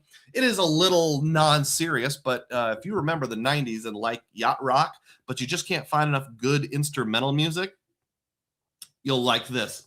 I do have a couple discounts right now. One of them is on this song right here, The Edge of Rewards, which is a boy band single I made with Cesar, John, and Chad back in the 90s. Normally, it's $1.62, but right now, to commiserate with the devaluation of Hyatt points, if you type in the code DEVAL, DEVAL at checkout, you get a 75% discount. That takes it all the way down to 50 cents. And yes, all of these do support my channel. I keep about 85% of whatever the revenue is on that. And then I launched a new discount just today to celebrate the new Wyndham cards. I'm offering 50% off on everything on the website. The Rip Trip Wrap, Yacht Club 91, singles, albums, all of it. Use the code Wyndham at checkout, WYNDHAM, 50% off. Honestly, I would love to grow that. So if you were debating between a super chat and buying an album, I'd rather have you buy an album. I'll give 1,000 Dugroz points to anybody who buys any music on our system, because I don't have any way of checking while the live stream's going. Just put in the chat, hey, I just bought whatever. Tell me what you bought. Thank you for supporting my channel. All right, back to Dugroz data points. Here's a little bit of a cautionary tale, very minor cautionary tale, but nonetheless, I have an app called OKX. It's for trading cryptocurrencies. And the only reason I got it was because there was a one-time sign-up bonus. If you sign up on a very specific day and kept like $300 in it for a week, you got $100. So I did that. But then about 2 months ago, they ran this special where if you buy a crypto called Tether currency, Tether Gold, Gold Tether, something like that. It's tethered to the rate of gold. You got $20 in their cryptocurrency for free the first purchase of $300 or $400 or whatever it was.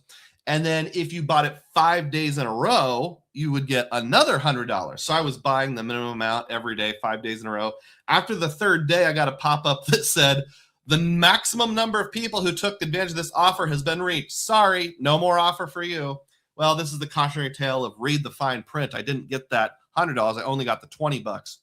So I put in $300, and even with the $20 bonus, I only walked away with $2.98. So I lost $1.43 in all of this. The reason why is because every time you sell out of it, you take a little haircut, like a 0.7 basis point, 70 basis points or 1% or something like that. And the value of the gold tether just went down relative to the dollar. So even though like the part that was in cash was growing in value just a little bit, the loss was bigger. And then I had to hold the $20 for like a month and a half before they'd let me sell out of it. So yeah, I ended up losing a $1.43. $1.43 is not that big of a deal. But I guess the lesson is, do your own research. Even if I mention it right here on Dugroz Reports, do your own research to know what's worth doing and what's not. Because I didn't read the fine print, so I didn't know that you had to, like, we're only going to take 1,500 people or something like that. Texas says my city charges a fee too. They process through Chase. Interesting. Check Raise You says, I haven't been here forever. You guys are awesome. Thank you. Especially you, Mr. Ross. Aw, shucks. Thanks. Stinky Monkey Baby drops a $1.99 super chat. Celebrate, celebrate. Thank you so much, Stinky Monkey. I really appreciate it. That helps out the channel dramatically.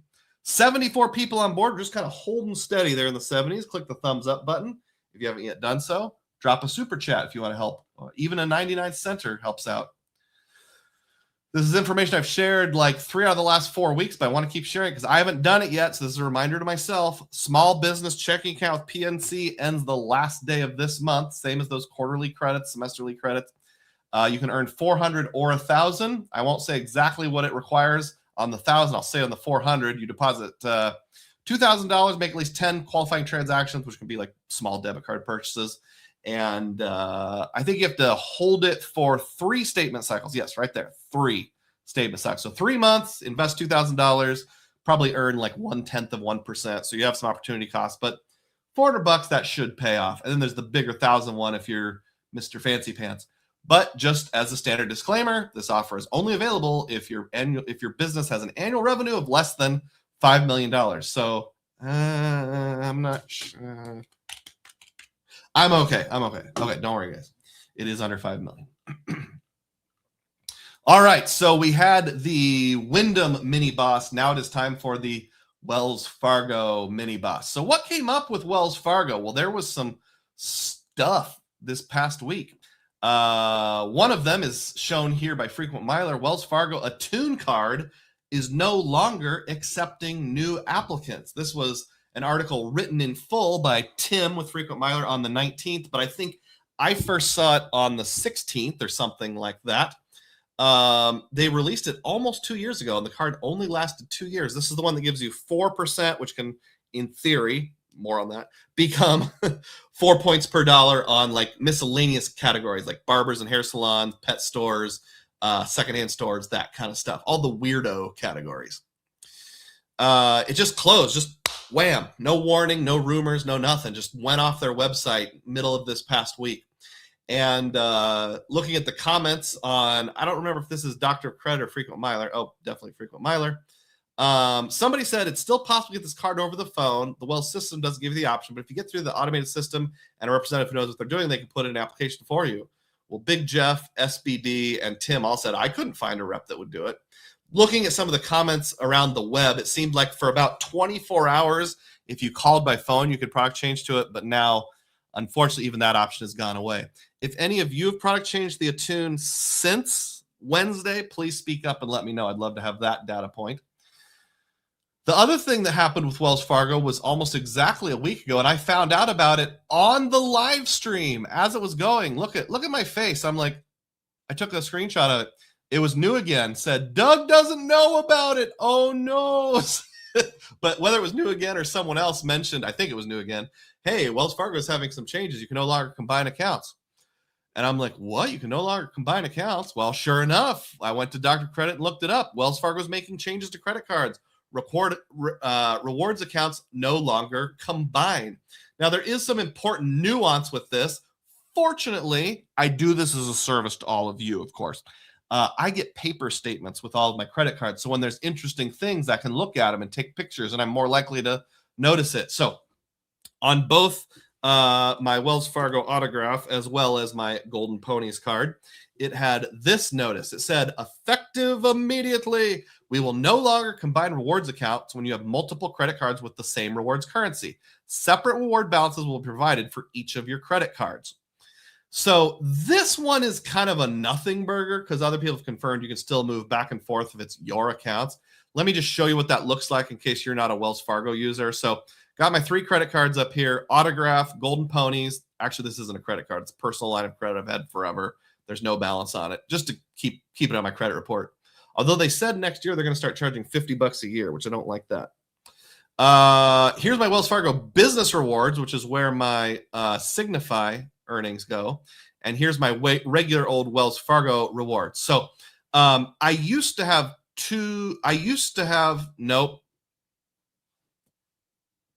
both my autograph and my Golden Ponies cards rewards go into this bucket here, Wells Fargo rewards. So what they're saying in that first notification is you're going to have 2 separate buckets. Golden Ponies goes in one bucket, autograph goes in another bucket, but you can transfer them back and forth. So it's just sort of a hassle. It's not really a big deal. So that one's a nothing burger, but the next one is definitely a something burger. Elsewhere on the statement, it said effective September 25th, gifting rewards. Gifting rewards between Wells Fargo customers will no longer be available. Somebody had mentioned that they weren't able to transfer rewards from one account to another. So I went out and did it right away. I think this was literally 1 week ago, as soon as the live stream was over. I went to my wife's Wells Fargo page because she had earned a bunch of rewards when she signed up for an autograph, and she had some from her business Signify card that she moved into her autograph account. Right here, 67,141 points. Don't want to leave those stranded. Deborah, that's my wife. That's player 2. So I went in, I looked at it down here. Gift to others. Make a special occasion even more wonderful. You can gift rewards to family and friends for Wells Fargo customers. Now, it says redemption value is $671.41, which is a penny per point, but there's more to the story. So stay tuned with that. So the reason why I want to send it from her account to mine is because I have the famous Golden Ponies card. I can actually get airfare through the Wells Fargo portal at a penny per point. Excuse me, 1.5 pennies per point. So like a 50% bump up. That's its superpower. I can also transfer to all the partners. So like on her account, she has like 7 options. On my account, I have 8 options. Well, I'd rather have 8 options than 7, so might as well put it on my account. This is what it looks like when you click on gift your rewards to someone special. Now there's 2 options: redeem gifts as a reward and transfer gifts as a reward. This is very important. So listen, everyone, to this public service announcement. If you have the ability to do this and you're going to do it, don't choose this option, redeem rewards as a gift. You'll notice down here it says you're redeeming 2,500 points equals to $25. That should be a huge red flag. All that's going to do is put a statement credit on your friend's statement for that amount. They aren't actually going to get points. What you want is the second option, transfer rewards as a gift. You'll see there's fewer fields, that it doesn't transfer it to a dollar denominated currency. This is what you want, transfer rewards as a gift. Now, actually, about 3 years ago, a little over 3 years ago, I made that very mistake. I made a whole video about it called my $75 Wells Fargo mistake. This is back before I had one of these awesome broadcast mics. I still wore like a little cheap $10 microphone on my mouth when my channel was a lot more naive. But I actually was transferring from my dad's account to mine and clicked the wrong button, 15,000 points. And I thought I was going to be getting 115,000 Wells Fargo points that I could use for $225 in value with golden ponies. Instead, I got $150 statement credit. So by clicking the box, it cost me $75. If it was 61,000 points, that would be a much bigger mistake. Link to that video is in the description box. So go ahead and check that out. If you have Wells Fargo points, you're going to be transferring either from or to another player in your household, friend, etc. Between now and September, Wells Fargo does let you transfer to anyone. You just have to know their credit card number, which I actually really appreciated. So this is a huge bummer. But anyway, after I did it this time, I did it correctly and got an email right here. Dear Douglas, we're pleased to let you know you've received a gift of 67,000 points from blank. These have been made available in your Wells Fargo reward account ending in blank and are available for immediate redemption. So I like the way they have it now. I do not like the way they're going to have it in the future. No comments whatsoever. Has anyone listening to this program, either live or after the fact, please make a comment. Have you ever transferred Wells Fargo points from one person to another? Now, whether or not you can transfer from a business card to a points card, even if they're both in your name after September 25th, I don't know. So if you are thinking of doing that, I would do that right now. Does anybody have confirmation on that? Like, after September 25th, can I move my Signify points over to my autograph points or Golden Ponies points? I think so, but I'd like to know for sure. There's one more disclaimer here that you need to know about, and this was on my Signify, the only Wells Fargo business card. Changes to the Wells Fargo Rewards business program. Business. I don't know if this will apply to autograph type rewards, points or not, but it says you can find details regarding your upcoming points at upcoming expiring points at wellsfargo.com/blah, blah, blah, blah, blah. I had to manually type it in. There's not an easy way to find that, but I did actually go to that website to see what it says. And here's what it says. Rewards cap. There is no cap. However, for rewards points customers, your points will expire 60 months from the months in which they were earned. Redeemed on a first in, first out basis. They will not be reinstated under any circumstances. So yes, Wells Fargo points now expire. As far as I'm aware, this is the first credit card points and miles ecosystem, like the main bank ecosystem, Citi, Chase, Wells Fargo, Bilt, Amex, etc., where their points actually expire. Now, the thing I don't know is, as of now, I've only found this under the business card. Will that apply to personal cards like Autograph, Golden Ponies, Autograph Journey? I don't know. I wouldn't risk it. It says, aren't they supposed to be updating the Wells Fargo travel portal soon as well? The way I read that in the terms and condition is they're just updating it from like some company to some company's elite division. So like Travel by Bob currently administers it. Travel by Bob Elite will administer it in the future. And now they have cruises, or no, they're taking away cruises. I don't see that as a big change, but we'll find out if whether Travel by Bob Elite makes a difference. Ellen says, I don't currently have any Wells Fargo cards. I was going to be my next ecosystem with all of these nerfs. I'll probably go elsewhere. You know, if you're not in 2-player mode, the nerfs are probably not a big deal. But in my household, that's a huge deal. Sleepy Rat wants to know how many Wells Fargo points you earn in a typical month. Not very many. I put my son's Ninja Gym fees on the card. Don't know if I'll be doing that in the future if I can't move it from the business to the personal, which is around $250. So I guess 500. And then when I'm in a good mood, sometimes I'll use my autograph for random things. That is a thing with Wells Fargo. It's hard to earn lots of points. I've thought about shifting it to my everyday spend ecosystem now that they transfer 1 to 2 to Wyndham. They still transfer 1 to 2 to Choice, unlike City now. The jury's out on that. That's a good question. A standalone video, I'll take a screenshot, could be something like, should I make Wells Fargo my standalone ecosystem? New Again says, Wells Fargo's out here doing nasty work. Surprise, surprise. They shouldn't even be in business anymore. Yeah, I know a lot of people have hard feelings about Wells Fargo. It's purely transactional in my mind. If I can take advantage of something, I sure will. Still got 75 people on board. Keep on clicking thumbs up. We're going to be done with our Dugroz data points probably in about 10 minutes, and then we'll move into the theme of the day here. Done with Wells Fargo Mini Boss.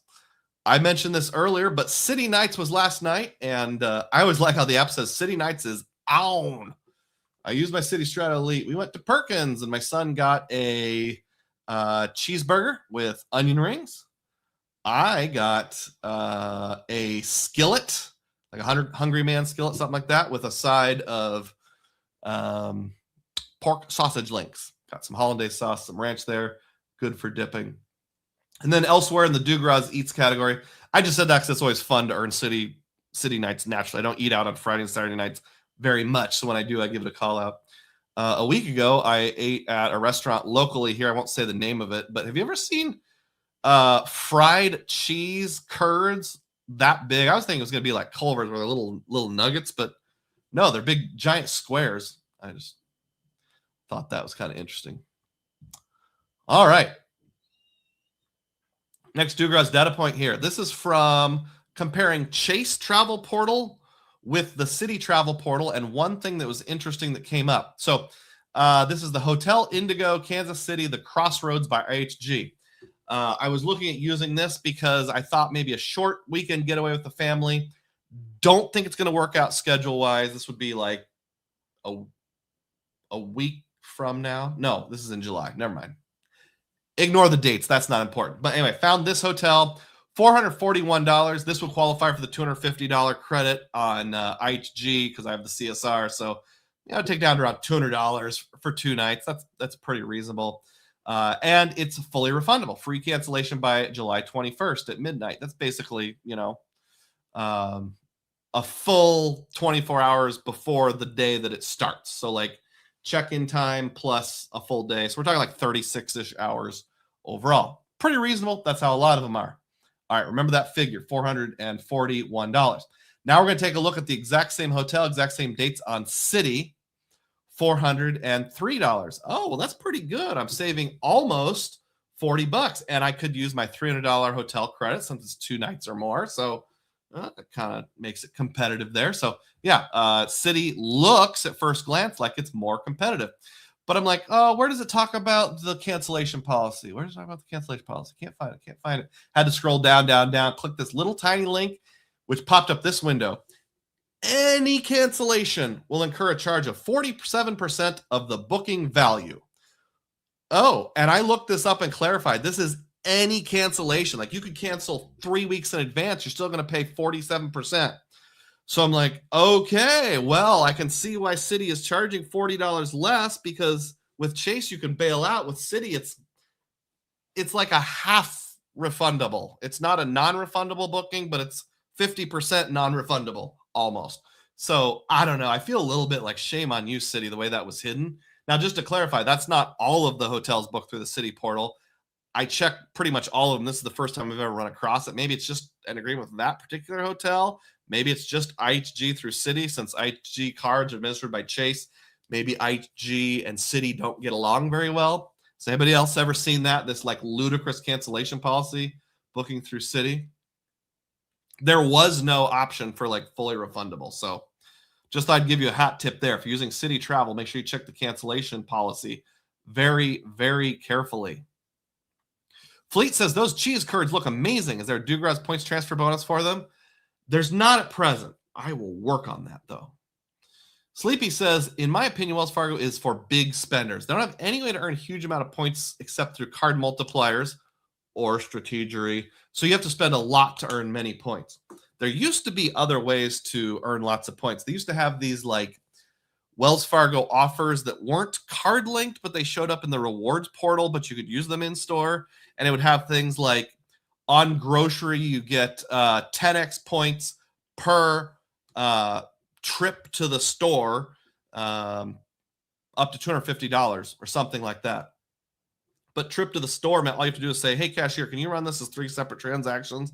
And it'd be like 10x, 10x, 10x. There was this one time where Hy-Vee prepaid Visa gift cards with no purchase fee and a $10 discount lined up with that. And it was like, when the moon is in the 7th house and Jupiter aligns with Mars, everything aligned perfectly. And I just milked that so flippin' hard. Hasn't happened in a while, but I used to be able to earn Wells Fargo points hand over fist. Yuri says Citi usually has different rates with different cancellation policies. Coder says, do Wells Fargo offers give miles? I've only used like 2 Wells Fargo offers ever, and I don't remember. New Again says, I've seen plenty of listings with terms like that in the City Travel portal. Good to be aware of. And yeah, like Yuri said, it can be different. I've never seen a cancellation policy that harsh before, but just a heads up that it was in that case. Kaimok says, I only have the Wells Fargo autograph card because of Built. I tried to product change in a tune, but they didn't let me. They keep sending me offers for the active cash. Well, you can decide if it's something you want to hop on or not. You already have one card with no extra hard pull. Thanks to the 72 people on board, we're getting close. 4 more data points here. 3 data points with a 3A, 3B. Doctor of Credit tells us this. Audible, only 99 cents per month for the first 3 months and a $20 credit you can use on an audiobook. Audible is basically audiobooks through Amazon. My wife has used this off and on before. 99 cents per month for 3 months is a really good price. Normally it's like 10 or 12 bucks. Note, though, it does auto renew, so you have to remember to cancel after that second month bills, but before the end of the third month. So just a fair warning. Any of you use Audible on the reg? Also, hat tip, Doctor of Credit. Your mileage may vary, but American Express Business Platinum is showing 300,000 point sign-up bonuses. This is the kind of thing where you have to go incognito. He's seeing it in lots of different browsers. Your mileage may vary. It might be good to avoid cookies. It might be area dependent. We don't really know. But man, if you get that bonus, 300,000 points on American Express Business Platinum, that'd be pretty awesome. I've even thought about abandoning like some of my other spend offers or 0% strategies and just going with this if I can find it. It's kind of in the back of my mind. I'm thinking I'm going to blow through some spend and then we'll see how the rest of the summer shapes up. Have any of you got it? That would be really cool. James says, Audible Standard does not let you keep the books once you cancel. This is new. Oh, okay. According to the article with Doctor of Credit, obviously they could be wrong. The $20 credit can be used for a book that you will own even after you cancel. But you're right. The standard service, like if you're just listening to this, you haven't actually like bought it. You're just listening to it and you're 90 cents per month. Those you don't get to keep. New Again says, you sure you can't keep the books? I think there's some nuance there, like the ones you use the buying credit towards versus just the 99 cents. But if somebody else knows more definitively, speak up. Coda Corral says, I just finished the $300,000 business platinum card. I think I'm going to be taking a rest the rest of this year. Off from new apps and spend out some of these gift cards. LOL. Did you use a lot of gift cards to get there? That would make sense. All right. Last Dugroz data point here. Frequent Miler reminds us that there's a 50% transfer bonus right now from ALL Accord from Citi. So Citi over to ALL Accord. Kind of a unique program the way they do points. I think you mostly know this. Ordinarily, the transfer ratio from Citi to Accor is 2 to 1. with this transfer bonus, the ratio effectively becomes 2 to 1.5. Every Accor point is worth 2 euro cents. The current exchange rate is even more valuable, meaning every Accor point is worth 2.3 US cents. And if you do all the math, it comes out to about 1.725 United States cents per thank you point. That's excellent value towards lodging, particularly when you consider the fact that Accor points work in a revenue-based fashion. Revenue-based means like you can use to book your lodging. You can count it towards anything. Basically, it's just keyed off of whatever their cash rate is. You can use it to offset the cash rate. You can use it for a bottle of water in the pantry. You can use it for the on-site restaurant. You can use it for the spa if they have a spa or a massage, or a round of golf if they have a built-in golf course, whatever. 1.7 on lodging guaranteed with no fees. I'll take it. I would use that. Most Accor properties are in Europe. Are there any Accor properties in the United States? Let me know if you've ever stayed in a Accor property in the United States. I'm not really sure. Well, look who has stopped by. It's Xavier. How you doing, Xavier? Hope you're doing well. Big time diehard member for well over a year. Drops a $9.99 super chat. Whoa. Celebrate. Thank you so much. I appreciate your patronage. Vincent Pascal correctly identifies him as Mr. 1099. Hey, I don't mind getting a 1099 when I get donations. Doesn't bother me at all. And we have reached the end of the Dugroz data points. Hope that was useful and enjoyable for all of you. In just a few moments, we're going to transition into our biology break, also known as the intermission. Basically, I'm going to go to the bathroom. I'll be gone for 3 or 4 minutes. You guys stay put. And I'll try to entertain you at least a little bit while you're gone. In the meantime, you can talk about 2 different subjects. One is any sort of Wells Fargo transfer that you've received or given. And actually, if you want to expand that to like, what's the best sharing of points you've ever had? Like if your cousin gave you points, you used it to book Lufthansa for 10 cents per point, or you and your player 2 pooled Aeroplan miles together and did something awesome. Let me know. I'd love to hear it. So Wells Fargo transfers or just best shared points. And then the second subject that we're going to discuss amongst ourselves is, are there any Accor properties in the United States? While I'm gone, I'll try to provide a little bit of entertainment. I didn't have a lot of free time this week, so this is a repeat. This is a best of. We debuted this video 2 weeks ago, and you'll get to hear it again. This is the 1 million point challenge. This is America's only game show that features your knowledge of credit card rewards. Sit tight. I'll be right back. Ladies and gentlemen, welcome to the 1 million point challenge. America's only game show that tests your knowledge of credit card rewards. Our contestants will go head to head, working their way up the giant board, but only one will make it to the bonus round. There, they'll have the chance to prove their ultimate points and miles knowledge and win 1 million points in the transferable credit card ecosystem of their choosing. Now, let's meet our contestants. He's an accountant from Alameda, California. Welcome, John! She's a legal secretary from Cleveland, Ohio. Welcome, Holly! And now, here's your host, Caroline Crest! Hi, everyone! Let's play the 1 million point challenge!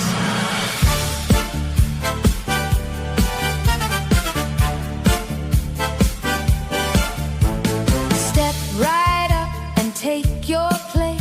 There's a giant board and a smiling face.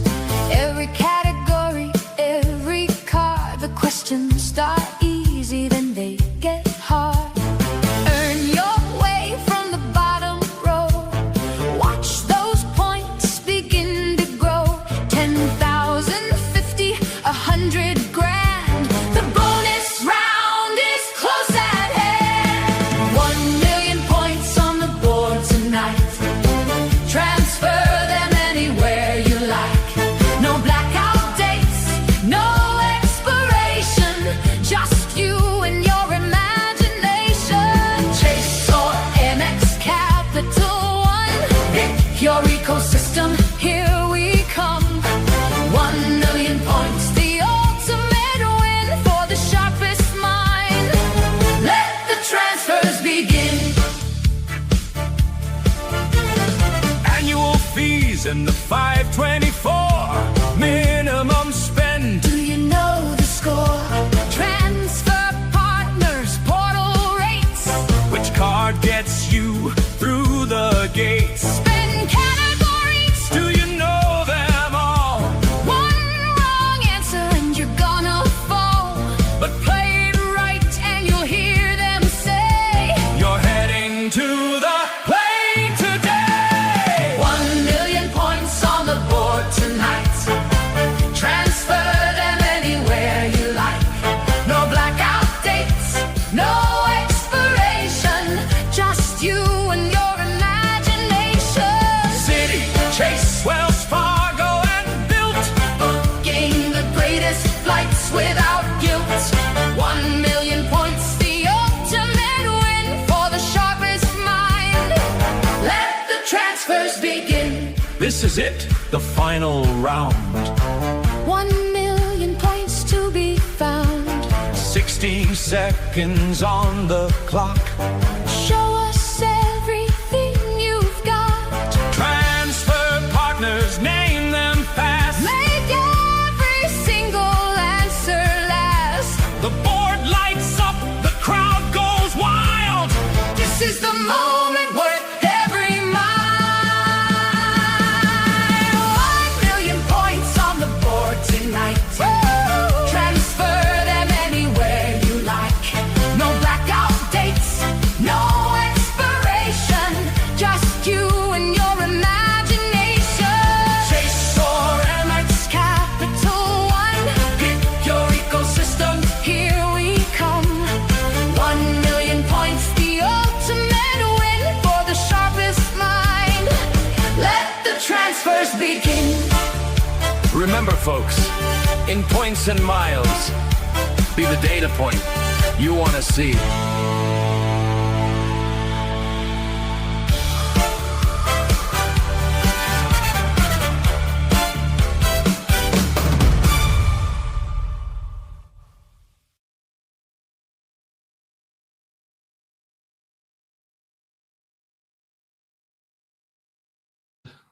There we go. It's over now. Okay, welcome back from the biology break.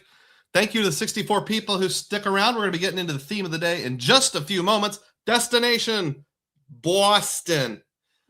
Before I do, though, I'll catch up on comments here. Click the thumbs up button if you've not yet done so. We dropped down to 65. Maybe Boston's not a very exciting topic.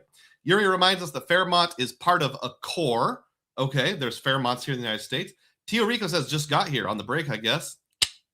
Got that right. Dennis Dunn says, holy AI, Batman. What? AI? Would you believe me if I said that my grandpa recorded these off of his VCR back in the 70s? I mean, come on, that's reasonable, right? I mean, look at this right here. Yeah, that's totally real. I think I should make this into a poster. Remember, folks, in points and miles, be the data point you want to see. If you want me to release that as a poster, I'll figure out a way to do so. Just let me know. Give me a comment before, during, or after the live stream. Guess you can't do it before because that means you have a time machine. Let's see. Oh, by the way, this is just a random comment before I get into it. Yes, this is AI, Dennis. Oh, you caught me. You know what's a real pet peeve of mine is like when you're watching AI music or AI videos online, they're like obviously AI, but they deny it. Like, you know, I'm kind of getting into AI music and I'll release some of the songs on YouTube eventually, not on this channel, but one of my auxiliary channels. And I'm not going to hide it, but like you go down to the description box and it's like, these images were created using advanced graphical interface techniques based on actual locations or something like that. And then there's that standard disclaimer at the bottom that's like, some of these images may be electronically altered. It's like, why not just lean into it? I mean, we all know, you know, you didn't go back to 1972 and walk through a shopping mall with a digital perfect, you know, 40K camera from today. Sorry, rant over. DEM says Sofitel is part of a core. Their US footprint isn't large, but they do have a good amount of properties in major cities. Okay, that's good to know. I don't know that I've even heard of Sofitel before. Are all of their rooms stocked with sofas and no beds? Texas Dog says it'd be even better if the audience dressed like contestants on Monty Hall's Let's Make a Deal. Tucking that away. Thank you. LN says, love the music, the most original credit card content on YouTube. Thank you. I appreciate that. I think it was Source King or someone said a while ago, I get the impression that if you could make as much money doing nothing but credit card parodies, you would. And that's exactly right. I love singing. I love making music. I love making silly things. If I could make all of my credit card points and miles money off of just being goofy, I completely would. But I've got like 200 people that absolutely love those videos, but I don't get a lot of new people in. DEM says the core is a highly underrated program, especially if you have status. How do you get core status? And Real Rewards Guru gives a fist bump to DEM for that comment and then says, hey all, how you doing? Vincent says you can sell it as a t-shirt or poster too. Maybe I'll wear it to the Charleston meetup. Let me screenshot that. Jay. Is Real Rewards Guru's real name Jay? If it is, I'm unfamiliar, and I surely apologize if that's the case. David Williams says, I passed the Jeopardy online test once, but was too hungover to do the Zoom audition. Well, I think you can try more than once, so let us know how that goes second time around. All right. If I have one of these up, I have to slouch. If I don't, I have to sit up straight. I just keep adjusting my camera, so sorry about that. 74 people on board. Thank you for sticking around. Rewards Guru says, I'm staying at a Fairmont, a core, in Quebec City later this year, and I'm very excited. Yes, I'm Jay. Are you the Jay that I met in Puerto Rico or a different Jay? Let me look at your avatar here. Can't really tell.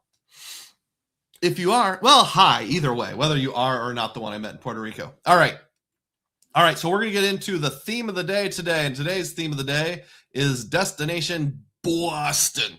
We got to get an official launch first here before I get into that. So let me get the correct sharing size. Let me go full screen. Let me take a drink of my recently nitrate-filled water bottle. If you're in Iowa, you know what I mean. And here we go. 5, 4, 3. Today's theme of the day, Destination Boston. So what am I talking about with Boston? Well, we know about harbor cruises. We know about clam chowder. And here's a picture of me and my wife. So just to be a little more specific about it, the idea is that late this summer, I had booked a trip to Boston using points and miles for our 25th anniversary. Yes, that's right. Dugroz and I have been married for 25 years as of now. Congratulations. Pat on the back. Despite the fact I've been into points and miles for 6 years, we've actually never taken a couples only trip together of any sizable amount. We did drive from one suburb in Des Moines to another suburb in Des Moines for Valentine's Day and stayed there. We've taken family travel with our boys. I've taken some solo trips, but we've never taken an out of state couples only trip yet. And it's time to do that. So let's make that happen with the Destination Boston. Now, I say, let's tell the origin story. So there's a couple reasons why Boston was chosen. So I was bantying around where we should go for our next family vacation for a long time. And if you are the player one in your family and you have a more passive player two, you have some kids, this can be a point of frustration. We're thinking like, oh, all the best points deals are 6 to 12 months in advance. We got to decide. And, the family's like, Dad, we just finished our last family vacation. I don't want to start planning the next one. And I'm like, well, you don't have to plan. Just give me some ideas. You want to go back overseas? You want to go to Florida? You want to go to California? You want to go to Pensacola? You want to go to Chicago? What do you want to do? I don't know. I don't want to go overseas. That's the only thing they said. It's like, let's just keep that to every other year. Okay, every other year. So this is a domestic summer. All right, where do you want to go? Oh, Disney World would be kind of cool, I guess. And that's about all the input that I got. Like, well, what if we can only go for one day? Do you still want to go? Oh, well, I'm not sure. So like that's kind of the input that I get. So my wife is a teacher. She's very busy at times. So I try to be, understanding of that. And it's like, okay, well, tell you what, boys, you're starting to get into part-time jobs. You're finishing up your junior year of high school. You've got a lot of stuff going on. One boy has ninja activities. One boy has football that starts practice in the summer. You're starting to drive cars independently and go places and hang out with friends. Why don't we just not even do a family vacation this summer? And they're like, that's fine. Can we do like a weekend getaway? So we're going to try to do a weekend getaway at some point. I don't know what it'll be. Maybe Omaha or Kansas City or something like that. But for our big vacation, we're just going to go just as a couple. So as I'm talking it over, my wife really likes scenic vistas, like looking out the ocean. And she really likes museums. What's a place that has scenic vistas and museums? Well, Boston. And not only that, but there's a lot of history. The graves of both of the Adams presidents are there nearby in Quincy. And here's the statue of Paul Revere. There's the Old North Church. If you know anything about the American Revolution, Boston played an enormous, gymongous role. But we have a situation. The situation is I have a job and I get paid for that job. So I have to be cognizant of that. Because we kind of dilly-dallied around and figured exactly where we were going, I didn't actually put in my request for time off until May, and it was set for late August. So May, June, July, August. So 3 months lead time. I thought like 3 months lead time is probably enough. Just like 4 weeks before I put that in, I got a new boss. Old boss was a lady. New boss is a lady. Not that that's particularly relevant, but that's why I have the clip art here of a female boss. And when I finally brought it to her attention after, it's like, well, I want to give it enough time to get to know her, but I can't wait too long. So I got to make plans. I was like, hey, I've had this request waitlisted since May. Can you tell me if it's approved or not? And it was not approved. Request denied. So, and no, my boss didn't have that angry scowl on her face. This is just clip art. But man, Leon was upset. I mean, I was upset. I mean, whatever. So no Boston request for us. I was like, oh, you gotta be kidding me. At that point, I'd already booked the plane tickets. I used American via Alaska for the return trip, American for getting there. I'd had this whole idea about an IHG, which you probably saw in a video 4 or 5 weeks ago about combining the IHG credit with the CSR with the credit from the edit with the CSR, putting them together and make a pretty nice stay. I had a Hilton picked out as a backup if that didn't work, but all of those plans completely went to pot. And I'm like, oh, okay, well, at a bare minimum, fortunately, American doesn't charge any fees for canceling flights, but they do, your points are trapped. I transfer them from City over to American. I can't untransfer them back to City. So I've got a pile of American Airlines points. And fortunately, Hilton is, freely transferable. I hadn't actually booked the credit in the CSR portal yet, but it was fully refundable for most of that time. So that wouldn't have been an issue. So it's like, okay, well, I'm out $25. But the bigger deal is, am I going to be able to travel at all this entire summer? So my first choice was that late summer, and that was a nope. So then I'm thinking it over. I'm like, what are we going to do? Got to make alternative arrangements. That late summer week was actually like perfect because both of our boys were going to be gone anyway at camp. So we don't have to worry about like making arrangements for like, is the car okay? Or if something goes wrong, who's going to take care of it?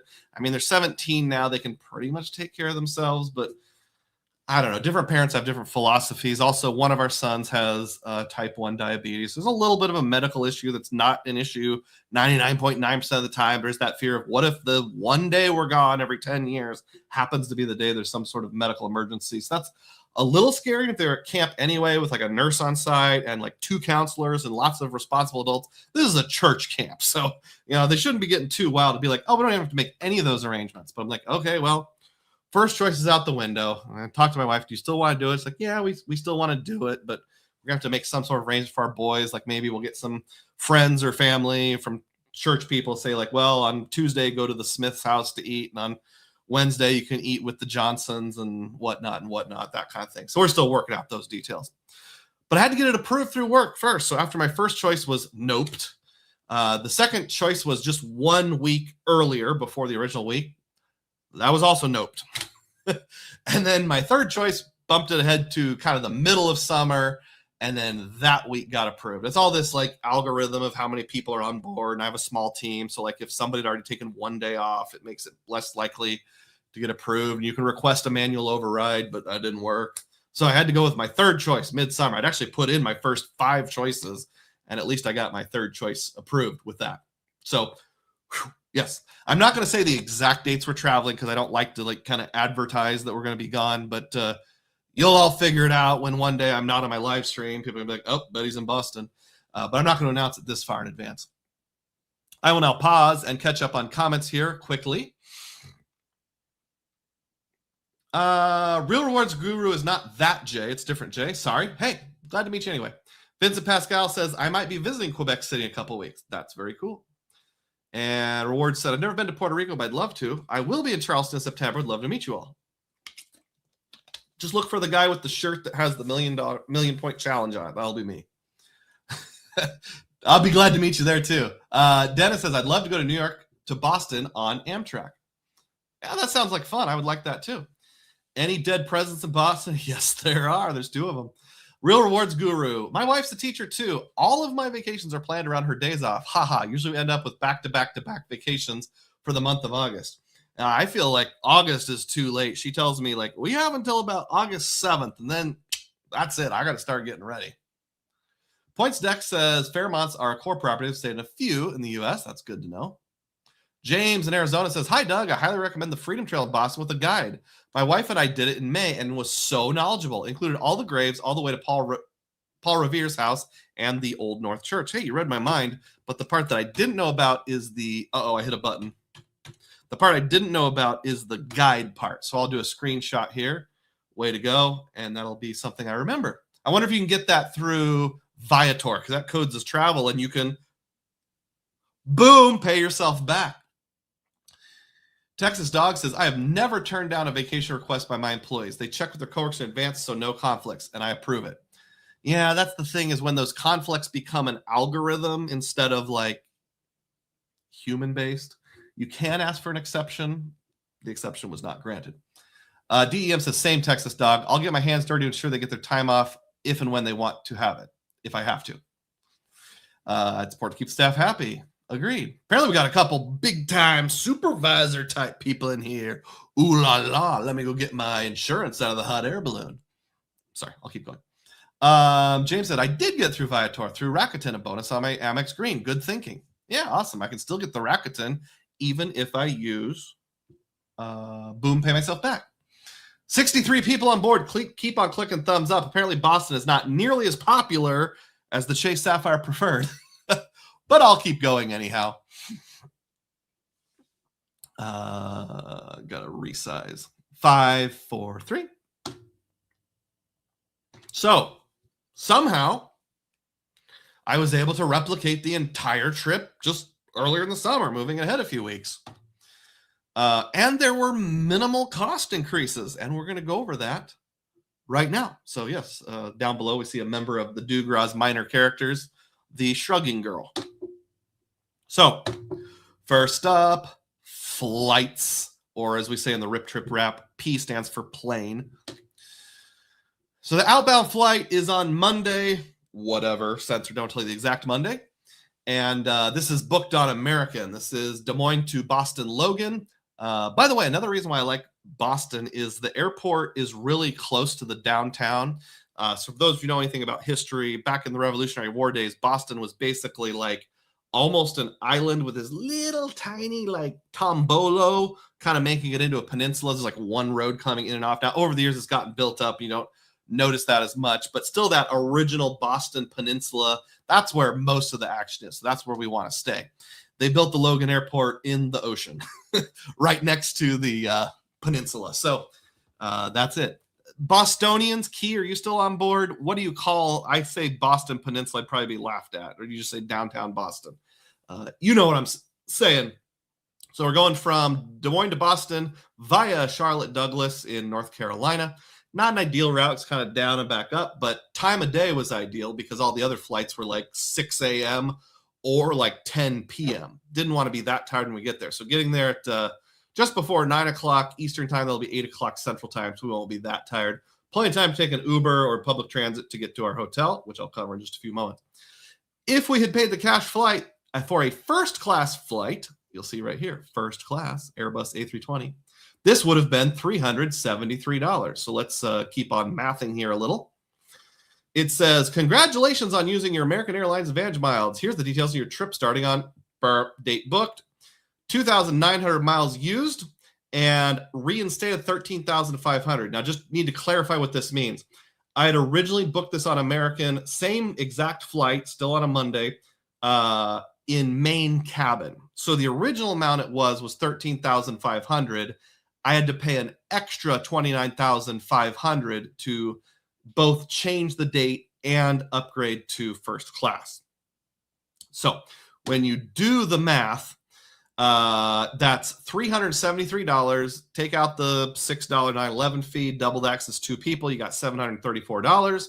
And divide that into 43,000 miles. That comes to 1.71 cents per point using American Airlines miles. Transferred, not entirely, but most of those were transferred over from Citi. And you might be thinking, Doug, that's not a very good cents per point for Citi points. But there's something else that you need to take into consideration. By flying first class, I am getting 1,000 wife points, which are very valuable. In fact, I thought the alternate title of this video should have been Wife Points Are Better Than Cents Per Point. I'll pause there and catch up on any comments. Oh, there's only one. New Again says, don't feel bad, Doug. Boston is overrated and way overpriced. Be like Luke and go to the Caribbean instead for some or even less cost. No, not going to. We're going to go to Boston. All right. I know everybody has different preferences. I actually have a segment later in the video about what we're going to do and how that all pans out. Remember, the destination was mostly my wife's idea. 5, 4, 3. The return flight is on Saturday, and this is from Boston Logan to Des Moines, with a layover at Washington Reagan, DCA. That's the smaller of the two Washington, D.C. airports. It's closer to the downtown area, so the planes tend to be smaller, and it's domestic flights only, as far as I'm aware. Couple things I need to bring to your attention here. First of all, top right-hand corner, if you paid cash for this, this is a first class, $344. Now look right here on the much longer of the two legs. Instead of an hour 40, we're talking the 2 hour 47 minutes, almost 3 hour leg of this trip. It's a Canadair RJ700 jet. Now, if you're unfamiliar with your regional jets, let me give you a visual here that will help out. This is not the smallest commercial regional jet, but it's definitely one of the smaller ones. This is the kind that holds right around 70 passengers, depending on the configuration. I think it's like 68, 69 passengers, something like that. And it's not very big. Now, again, it can be small. I've had the kind that are like 53 passengers where it's like you can't move. But if you've ever flown on one of these, if you're in the back, not in first class, and you get a window seat, if you're more than like 6 foot tall, you're sitting like this for your flight, which is not very fun. And flying in the back of these little teeny tiny regional jets kind of stinks. That plays into the wife points aspect as well. This one was booked using Alaska Miles, and same as before, I had already booked it with Alaska Miles, although it was already first class before. You'll see Boston to Des Moines. I'll earn 1,292 miles on this flight, and it's using Alaska to book American. And I had originally paid 40,000 points. So I'm going to credit that back plus $11.20, and those two cancel out, so no new fees. This one priced in at 50,000 points, so I have to pay an extra 10,000 points. So to move this one cost me 10,000 points. Like to like, first class to first class, where the first one I was upgrading, so it was understandable I had to pay more points. So that was one of the casualties of me having my original time off request denied. 10,000 Alaska points. Even after this booking, I still have over 200,000 Alaska points. I hit it fairly hard, at least for my standards, back when you could do the Amex to Hawaiian to Atmos backdoor thing. So with that in mind, oh, by the way, they do charge a $12.50 per passenger partner booking fee on Alaska that's going up to $20 in the future, but $12.50 each, so $25 total. If you change rather than cancel, you don't have to pay that a second time. So I didn't have to pay that a second time. If you do all the math, take out the passenger booking fee, take out the 9/11 fee, that comes out to $651.80 for 2 passengers. That's 1.3 cents per point. And again, you might be thinking, oh, Doug, that's not so good. Well, I already have all the points. I want to use them. They've been sitting there for about a year now, maybe more. This one gets me 3,000 life points, where the other one was first class, but it would have been like on an Airbus 380. This one, I would have been in the back. We both would have been in the back of a regional jet. So I get 3 times as many wife points for allowing her to sit in first class. In fact, when our family vacationed in Washington, D.C. 2 years ago, we got first class both there and back, even though it was regional jets. And the whole family was like, this is really nice. This is a nice way to travel in comfort. And I know some people say, oh, if a flight's 4 hours or less, I'll just be back there with the plebeians. I'll deal with it. But you know what? It's our 25th anniversary. I wanted to splurge, even if the cents per point weren't anything worth bragging about.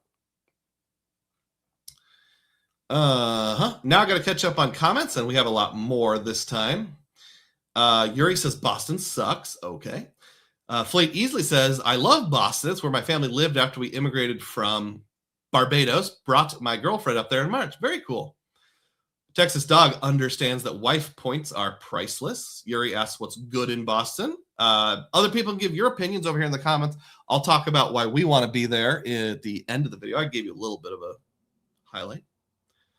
Newgate thinks Barbados is great. Yuri thinks it's definitely better than Boston.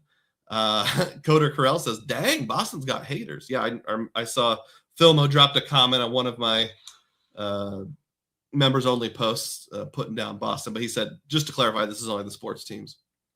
Fleet says the Freedom Trail will take you through the heart of the North and West End. Cambridge is a fun college town and very walkable. I also love the aquarium. I like walkable things. Newgate says even people in Massachusetts don't like Boston nor Massachusetts. That reminds me of a Simpsons line that's like, the Scots don't get along with anyone. The Scots hate the English. The Scots hate the Japanese. The Scots hate the Scots. Darn Scots. They ruined Scotland. That's Groundskeeper Willie. Mass holes is real. So overrated. Boy, you guys are just raining on my parade here. So I'm not going to read these comments that rain on my parade. Fleet Easley says Barbados is great, but I also love Boston too. Entirely different vibes and activities. There you go. See? Texas Dog says Boston has a Marriott property that offers water taxis to and from BOS. Boston Logan. Yuri says I have relatives there. I've visited many times. Okay, let's see. Where are we? LN says wife points are by far the most valuable points in the game. Tom Graber says I've visited all kinds of cities in many countries all over the world. Boston's right up there with the best of them. Excellent choice. Thank you. Coder says, I'm sure you've talked about this before, but do you count your annual fees against your travel budget? Yes, I do. So that's part of my net zero strategy. And I'm actually editing an old live stream into a standalone video that should be coming out anytime now that talks about that a little more. Dennis says, if you like American history, you'll like Boston. I do. LN says, I earn my wife points by not changing hotels in the middle of a trip just to get a deal. We are on the same page there, Ellen. Vincent says you can get a lot of touring done in Boston in a day and a half. Absolutely. And we'll be there for, Monday through Saturday, but Monday we're flying in, Saturday flying out. So really Tuesday, Wednesday, Thursday, Friday. Four full days plus travel on each end. 70 people on board. Keep on clicking thumbs up and we'll, I got to snort, then we'll resume.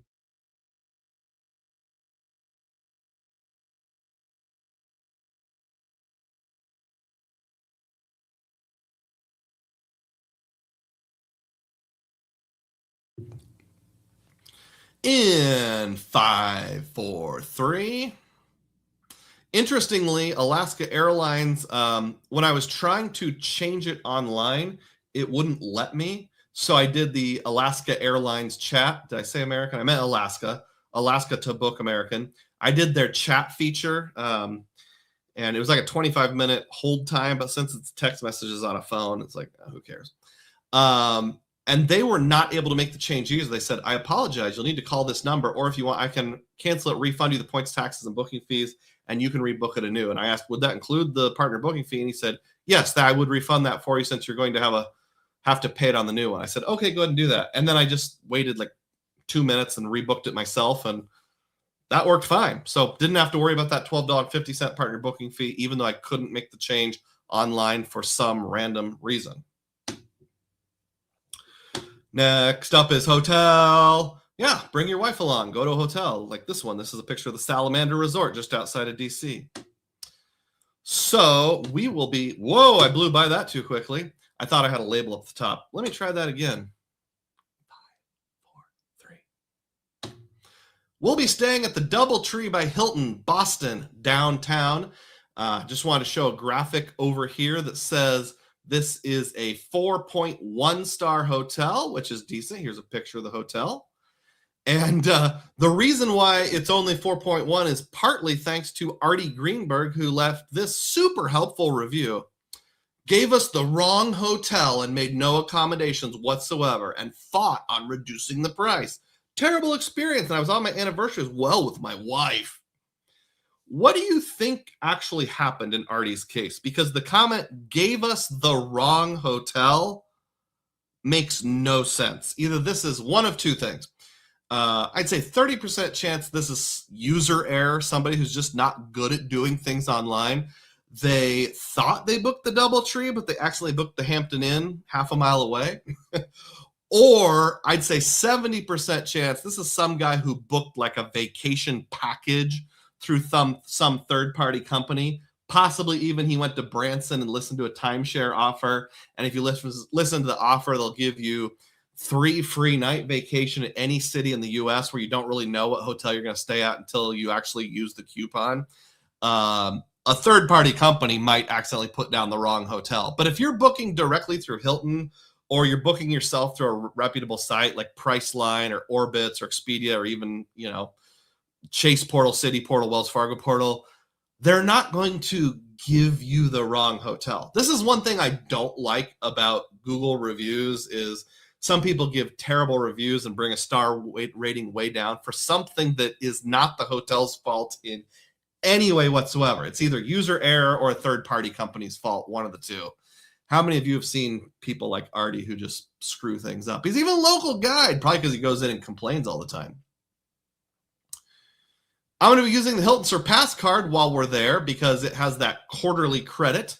$50 right here. Get up to $50 in statement credits each quarter for purchase made direct with the property of the Hilton portfolio. I'm also a gold member, so I'll get $18 for breakfast for myself, $18 for player 2. But we'll undoubtedly eat supper there, now and then. Well, technically you can use your $18 for anything. We'll probably go over the, what's that work out to? $36 per day. We'll undoubtedly go over that. So the $50 will be definitely used. In terms of how it was booked, so I considered cash and I considered points. If I had paid cash, the total amount would have been $2,049.61 inclusive of tax. This one has free cancellation up until the night before. This is a 1 king bedroom. Nothing fancy, but it's just the two of us. We don't need anything super fancy. I will request the highest floor possible. Maybe I'll get a free upgrade. Maybe I'll get an upgrade where they're like, well, yeah, use 10,000 points. We'll give you an upgrade. We'll find out.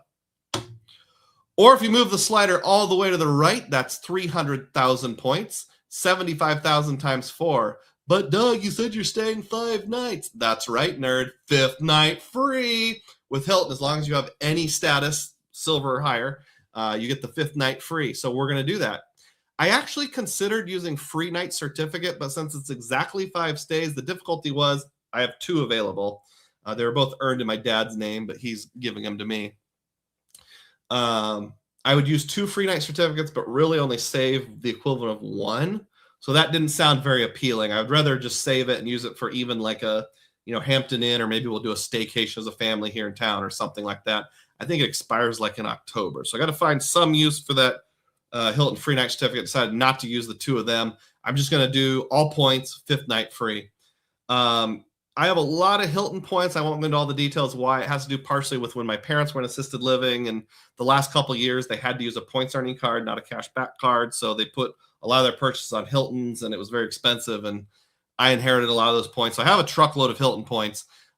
Before this all happened, I had like well over $500,000. I think over 600,000 because I still have, I think, around 300,000 even after making this booking. And I wanted to use them. Points don't do any good just sitting there, even if the cents per point aren't anything to write home about. Take a look right there. 5th night free. That is important.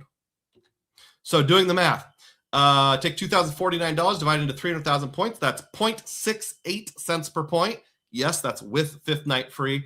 I think without 5th night free, it was just a touch over 0.5 cents per point. With all the devaluations, that have happened at Hilton, anytime you get more than a half cent per point, that feels like a win, at least in my book. Now, in terms of wife points, this is a cromulent hotel, 4,000 wife points. Now, to give a little more context with that, my wife is a huge fan of hotels that are well located, have on-site breakfast, and are not too hoity-toity. So we want to stay out of the basement. We don't want a Super 8, but we also don't want like a Conrad or a Waldorf Astoria. Sometimes she and I, when I'm with her, feel just a little out of place, and it doesn't really matter how I feel. You got to take player two's feelings into consideration. So for shooting for the middle, like an Embassy Suites or a DoubleTree like this one is just perfect. It's right in the middle. You can wear cargo shorts, and lots of other middle-aged dads and moms will be around too, wearing cargo shorts or chinos or whatever. So 4,000 wife points for the hotel. Now, there's another factor to consider here, and that's the location. So here's that aforementioned Boston Peninsula that kind of, sticks out into the confluence of the Charles River and the ocean. Boston Airport is right over here off to the side. So we're staying right here. It's within walking distance of a lot of the features. We've got the Old North Church. One of these is the new state capitol. One of them is the old state capitol. Don't remember which one. It's a longish walk, but if we're going to take the Freedom Trail anyway, that's kind of over here, up to here. So yeah, we don't have to take like a Uber or a subway or a bus or anything to get to those. Now the 2 dots down here, these are museums. That's more of her interest, and I'll get to that in just a little bit. For that, I'd probably take public transit to get over there. It's like a 10 to 15 minute bus ride, something like that. I'll pause for comments before we get into this part, which is the things to do segment.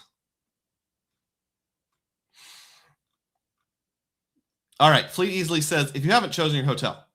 Okay, yeah, somebody said about like, I think it was a Marriott hotel that gives you free water taxi transfers. Already chose it, sorry. Texas Dog says, there's another hotel in Boston that's a former prison. Fleet says, look around, look for those around the Boston Common. It's a good central location if you're going for a historic vacay. I will. We'll get to that in just a few moments. James says, we also took the train from the South Station to Plymouth for the day. We saw the Rock and the cemetery there as well. That was a fun trip. Oh, that's a good idea. Let me screenshot that. Don't know if we'll do it, but I'll at least consider it. Kaimak likes the Boston Marriott Long Wharf. Hey, that's a great idea. But I don't have, I've got like 8,000 Marriott points. over 500,000 Hilton points, so didn't work out. Texas Dog says, we thought about visiting Boston too. Can't wait to hear about your trip. Glad. Coder says about Artie, the guy who left the 1-star review, bringing the average down. He definitely booked on Expedia and messed up. Dennis says, don't get any tickets in Boston. I'm not going to be renting a car. We're going to use all public transit for this one. So there will be no R in Rip Trip. So I don't have to worry about that, because I probably would get a parking ticket. By the way, keep your suggestions coming. I've only thought of a few things to do, so even if I say it later, that's totally fine. I would love to hear what you think a guy like me who likes history, classical music, 60s easy listening music, presidential graves, weird random things, scenic vistas, boat rides, those kind of things, would like. James says, have to take an Uber to the Plymouth from the last train station, but it was only like a 6-minute ride. I know what you mean. Cape Cod goes out like a hook out into the ocean. You want to go to the end of that to Plymouth Rock. Texas Dog says, I think Long Wharf has the water taxi. Fenway Park is a must visit. What if we're really not into American League Baseball whatsoever? Is it still a must visit? Like, is it something just a person would like?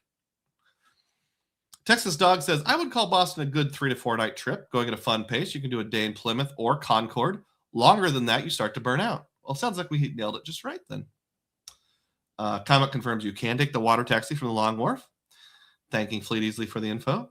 David Williams says 54th Regiment Memorial in Boston is pretty cool. Okay, I'll screenshot that one also. Coder says hotel convenience is really underrated. Fancy hotels are well and good, but I prefer easy access to all the stuff I want to do, and high-end hotels frequently feel out of the way. Luke says the DoubleTree is in Chinatown, right?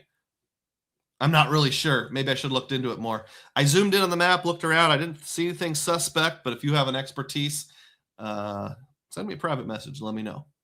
Fleet says, great choice for location. The train line is about 2 blocks north of there. You can get around most of Boston pretty easily. Awesome. I like walking 2 blocks and getting to the train. Vincent said, the one thing I didn't get to see in Boston that I wish I could have seen is JFK's Presidential Library. That's also going to go on my screenshot list. Dennis loves the cookies at DoubleTree. I do too. Unfortunately, my wife has a gluten intolerance, so she won't be getting them.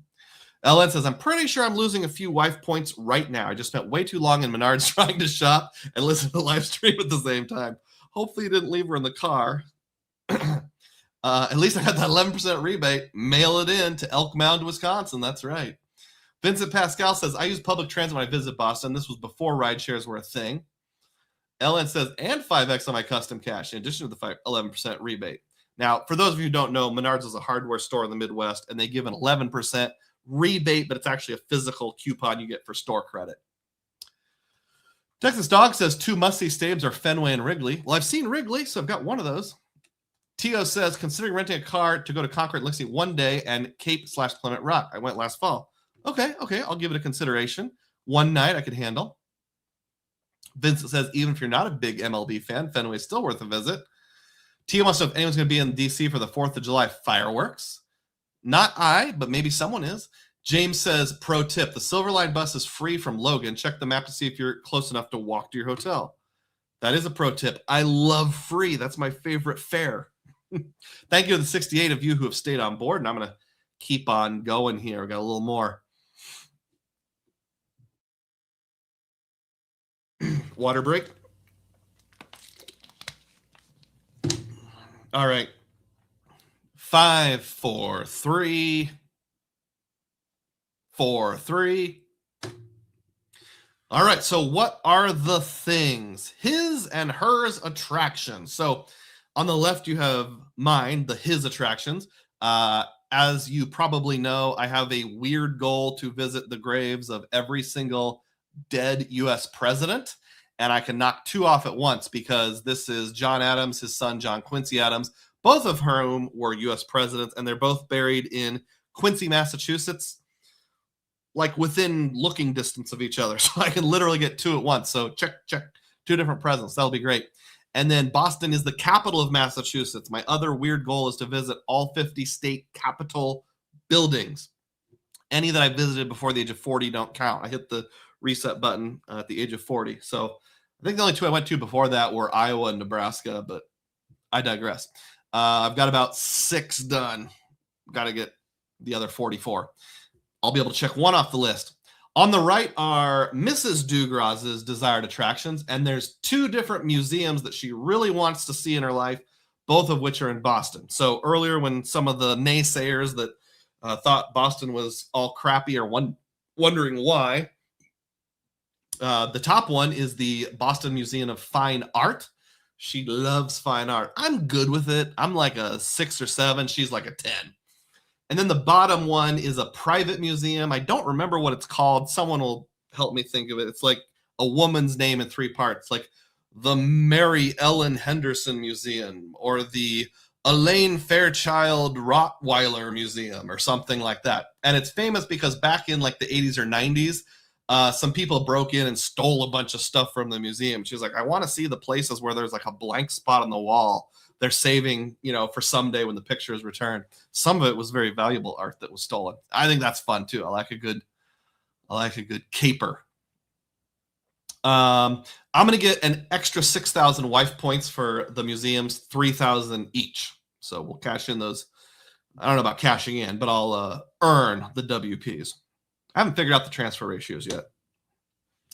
And then in terms of things both of us will like, several people have mentioned the Boston Freedom Trail Part 1. Well, it says Part 1. There's other parts, but we'll at least do Part 1, maybe some other parts as well. It actually is pretty close to our hotel. Our hotel is like kind of right down in this area, a little further down, up to Boston Commons, and go by the State House. We got a couple different burying grounds. Paul Revere's buried in one of them. The King's Chapel, Old South Meeting House, Old State House, Faneuil Hall, not sure what that is, Old North Church, Paul Revere House, Paul Revere Mail and Statues. That's what this is here, a statue of Paul Revere. My wife, elementary school teacher, so the poem Paul Revere's Ride, Old North Church, one if by land, two if by sea. I'm guessing this isn't an option, but I would love to climb up in the bell tower and recreate with a lantern. You probably have to get like a private tour and pay $7,000 to do that. I'll just use AI to simulate doing it, or find some other random church somewhere someday and do it. All I have to do is go like this and pretend I'm holding a lantern. They came by land, so it was one.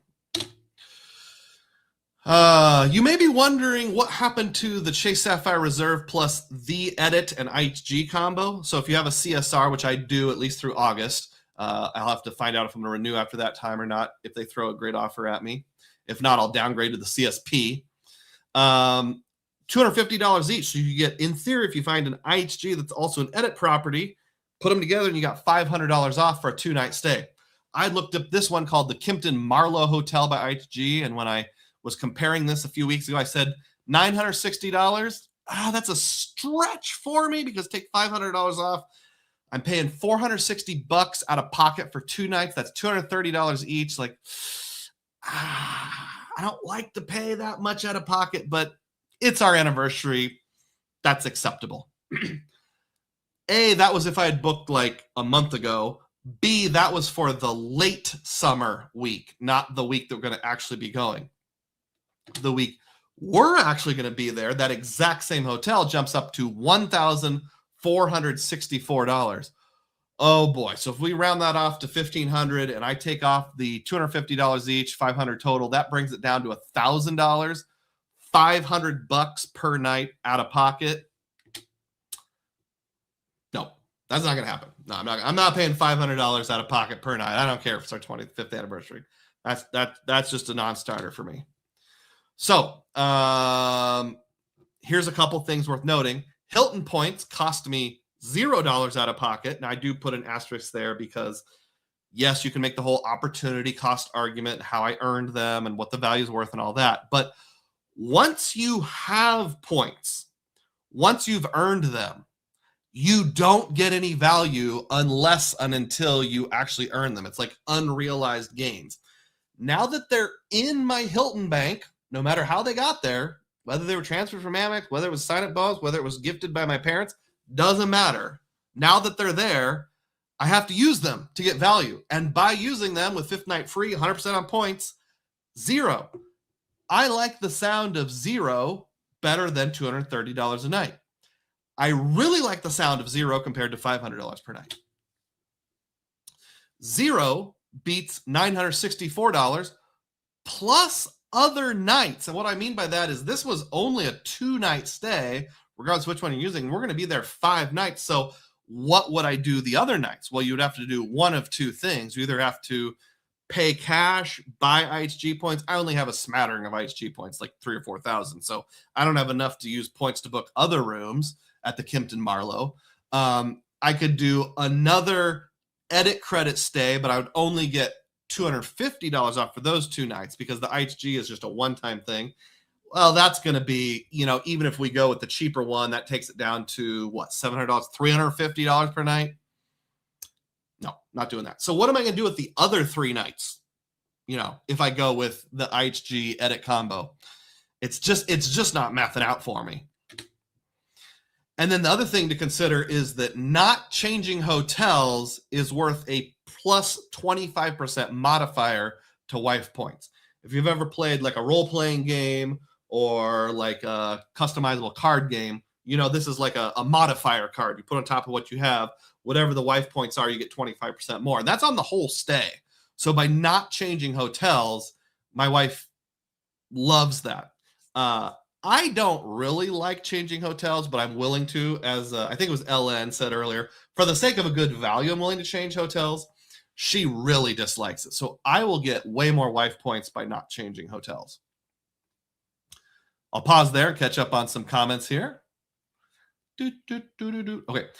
Fleet says you can rent a car for the day, but parking the car isn't worth it. It's more efficient to take the train. This is still going out to Cape Cod and Plymouth Rock, I assume. If you want to do a day trip to the Cape, there's good beaches. That's worth a car, though. I'm going to screenshot that as well. This is such good info. If you want to give me any other tips offline, Fleet, by all means, please do. Vincent says, I stay at the Residence Inn Boston. They had an airport shuttle. I actually haven't looked to see if the Hilton has an airport shuttle or not. I'll check into that. Bri Jack says, hydration break. That's right. Get really dehydrated podcasting. Tio says, make sure you eat at one of the legal seafood restaurants. I went to 3 different ones while there. Great food. Now, is it called legal seafood or are some restaurants illegal? I'm not sure what you're getting at there, but I'll check into it. Let's see. Fleet says, you're thinking of the Isabella Stewart Gardner Museum. What did I say? Olivia #2 Rothschild or something like that. Yeah, that's it. Tio Rico says, I surprised my wife and mom and scheduled afternoon tea at the public library. Great for wife points. I went to Legal Seafoods instead. Well, it's just me and the wife, so I wouldn't do it with a mom, but I'm going to try that. We'll see how it goes. Fleet says, yep, Freedom Trail 100%. Fanuli Hall takes you to the Sam Adams Tap House 2. Pro tip, check out the Red Apple Farm, best red apple cider donuts in America. I wonder if they have a gluten-free donut. A lot of those places do. RAF is a store in the fish market about 3 blocks from Freedom Trail. I have so many screenshots right now. Hey, Kevin Hawthorne's here. Good morning from Lakeland, Florida. Excuse me, afternoon. It is 12:15 Central Time, so 1:15 in Lakeland. Tio says, it worked out for me last fall and also allowed me to stop at Walden Pond and the bridge. I forgot all about Walden Pond. I get that reference. I bet she does too. North Bridge. All right. Thank you to the 60 people who stayed on board. This is the real diehards watching at this point. All the losers have left. If you're watching this after the fact, you're not a loser. I love you all. All right. Back to the main event here.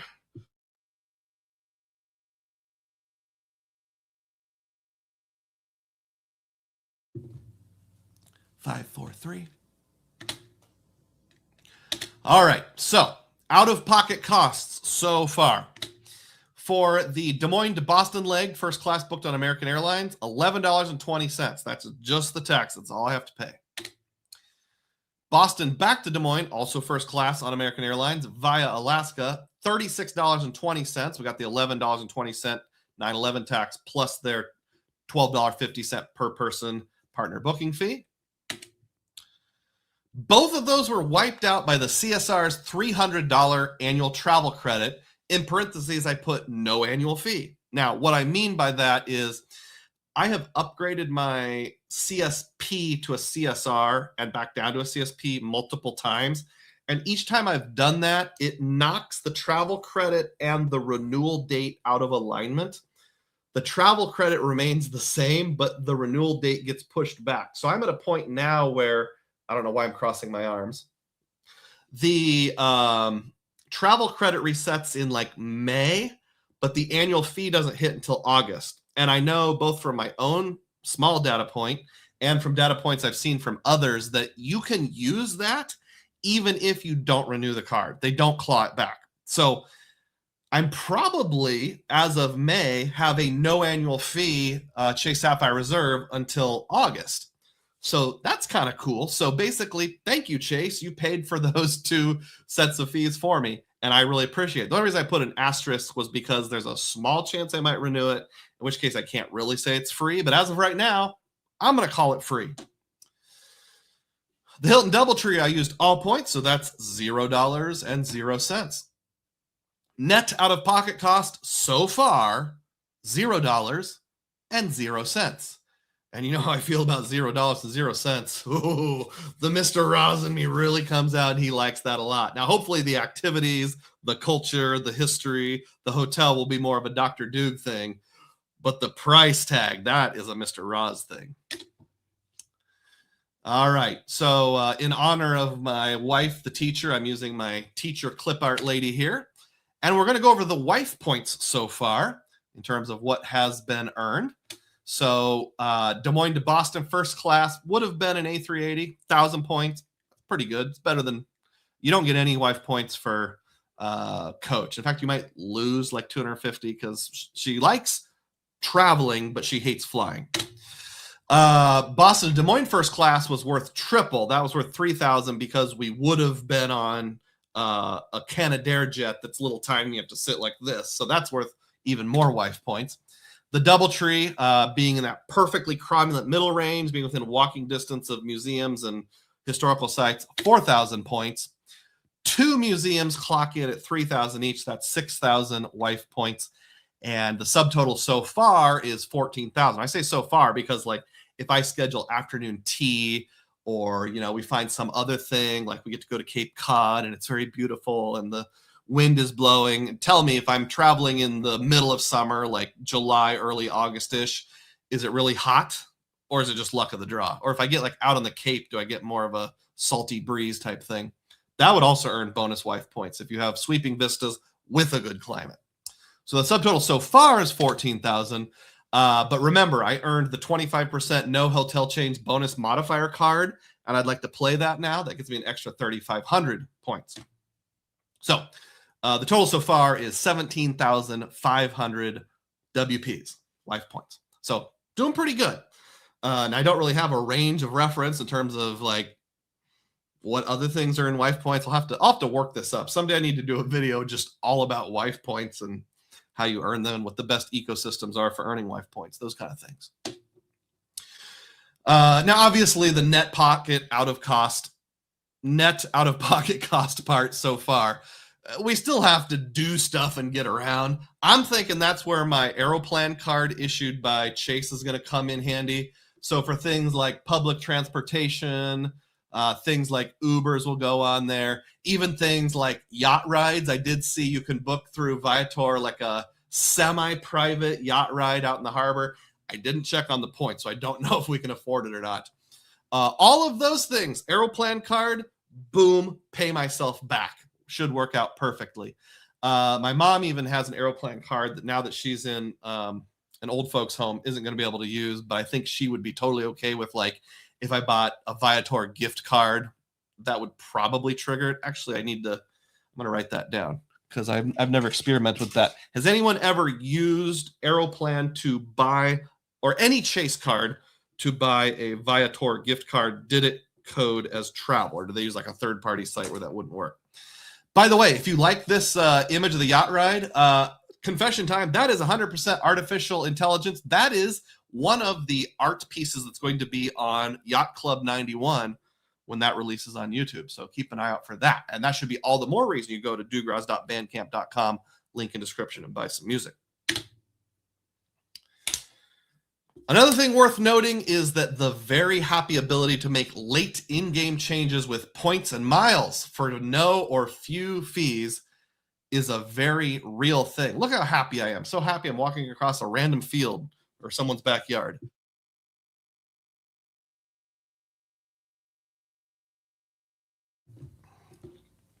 So, didn't even have to use the $12.50 partner booking fee because some random chat rep with Alaska Airlines, maybe it's because I have the Hawaiian card now and he knows it, decided to just offer to give me that back because he wasn't able to do it on that particular chat session. So the only thing I'm out is an extra 10,000 Alaska miles, and I think it was like 29,000 American miles. So I had to transfer a few extra over from City to make that happen. That's all I'm out, which is, that's still real. That's, 36,000 very valuable points. And if you think about those at penny points, that's $360. In fact, when my boss gets back from her vacation, I'm wondering if she's going to ask me like, oh, I hope you didn't have to pay a lot of money to rebook.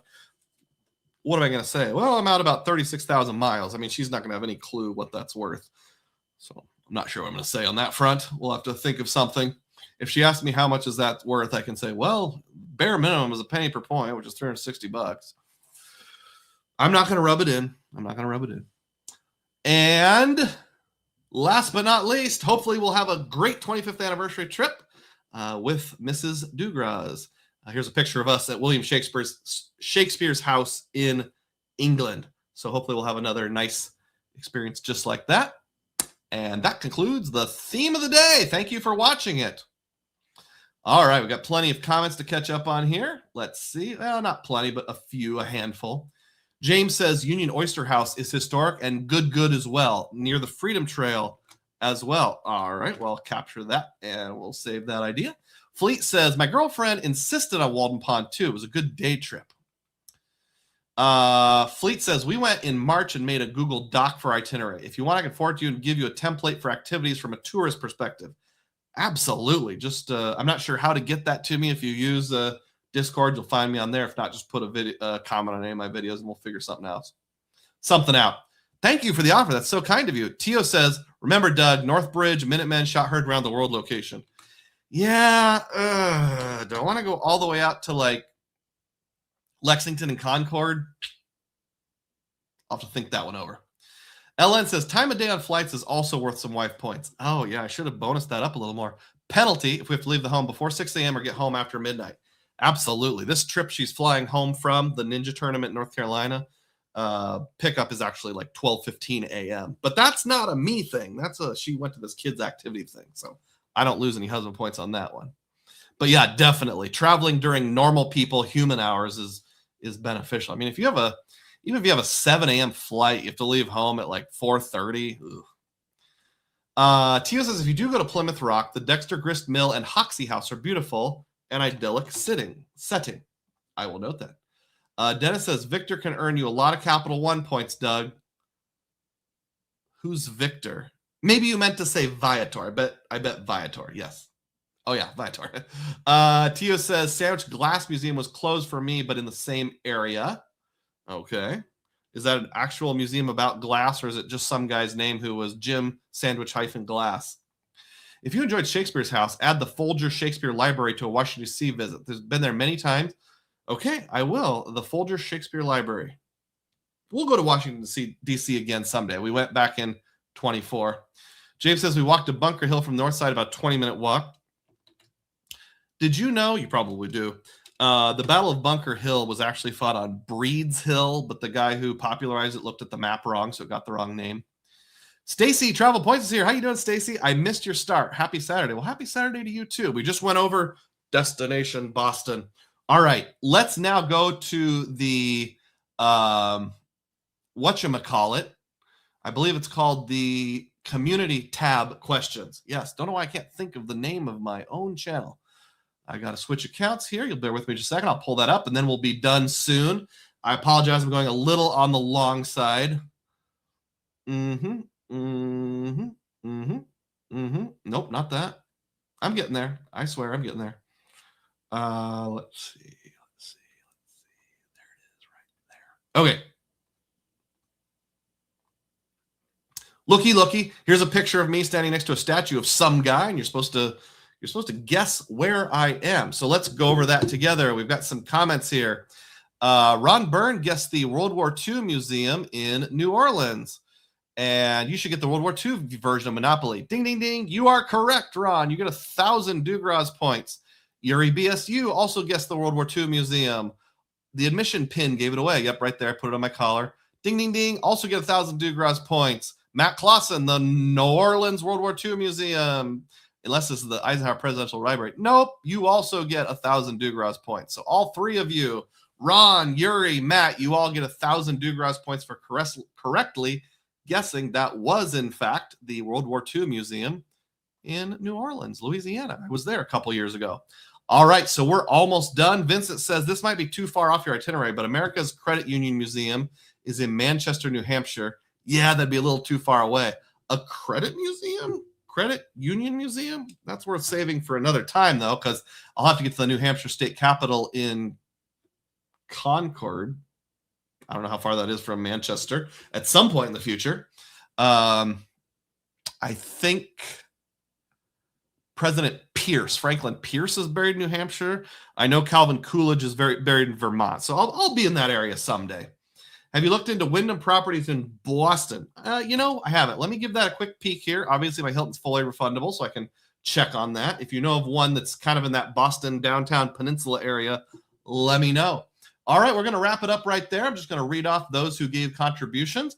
First of all, I would especially like to thank Spoon61, who dropped a $86 tip in the tip jar. Celebrate, celebrate. That's the biggest one of the day. Ellen gave a $1.49 super sticker. Tom Graber gifted a Dugroz Reports membership. Vincent celebrated 22 months of membership. Samuel Benton celebrated 16 months of membership. Gentleman Explorer gifted 5 Dugroz Reports memberships. Thank you very much. Points Dexter gave $1.99. Filmo celebrated 31 months of membership. Texas Dog celebrated 19 months of membership. Stinky Monkey Baby gave $1.99. And Xavier ID gave $9.99. Okay, so now is your last chance to drop something in the tip jar or a super chat or super sticker, because I'm about to sign out. Now, don't get me wrong. If you're watching this after the fact, you can always use the super, super thanks feature. I think you have to click the 3 little arrows under the video on YouTube and then find super thanks. Ellen says, Doug, thanks for everything you put in these live streams. It is much appreciated. Have a blessed Saturday. Likewise, I appreciate it. Hey, Texas Dog comes in at the last second and drops $1.99. Celebrate, celebrate. I really enjoy your Saturday live chats. Thanks. Oh, shucks, thanks. That helps me keep going, even when we're down to only 56 people. Click the thumbs up button, you're out the door. And don't forget, may your spending be frugal and may your points be plenteous. Thanks for watching. Have a good Saturday.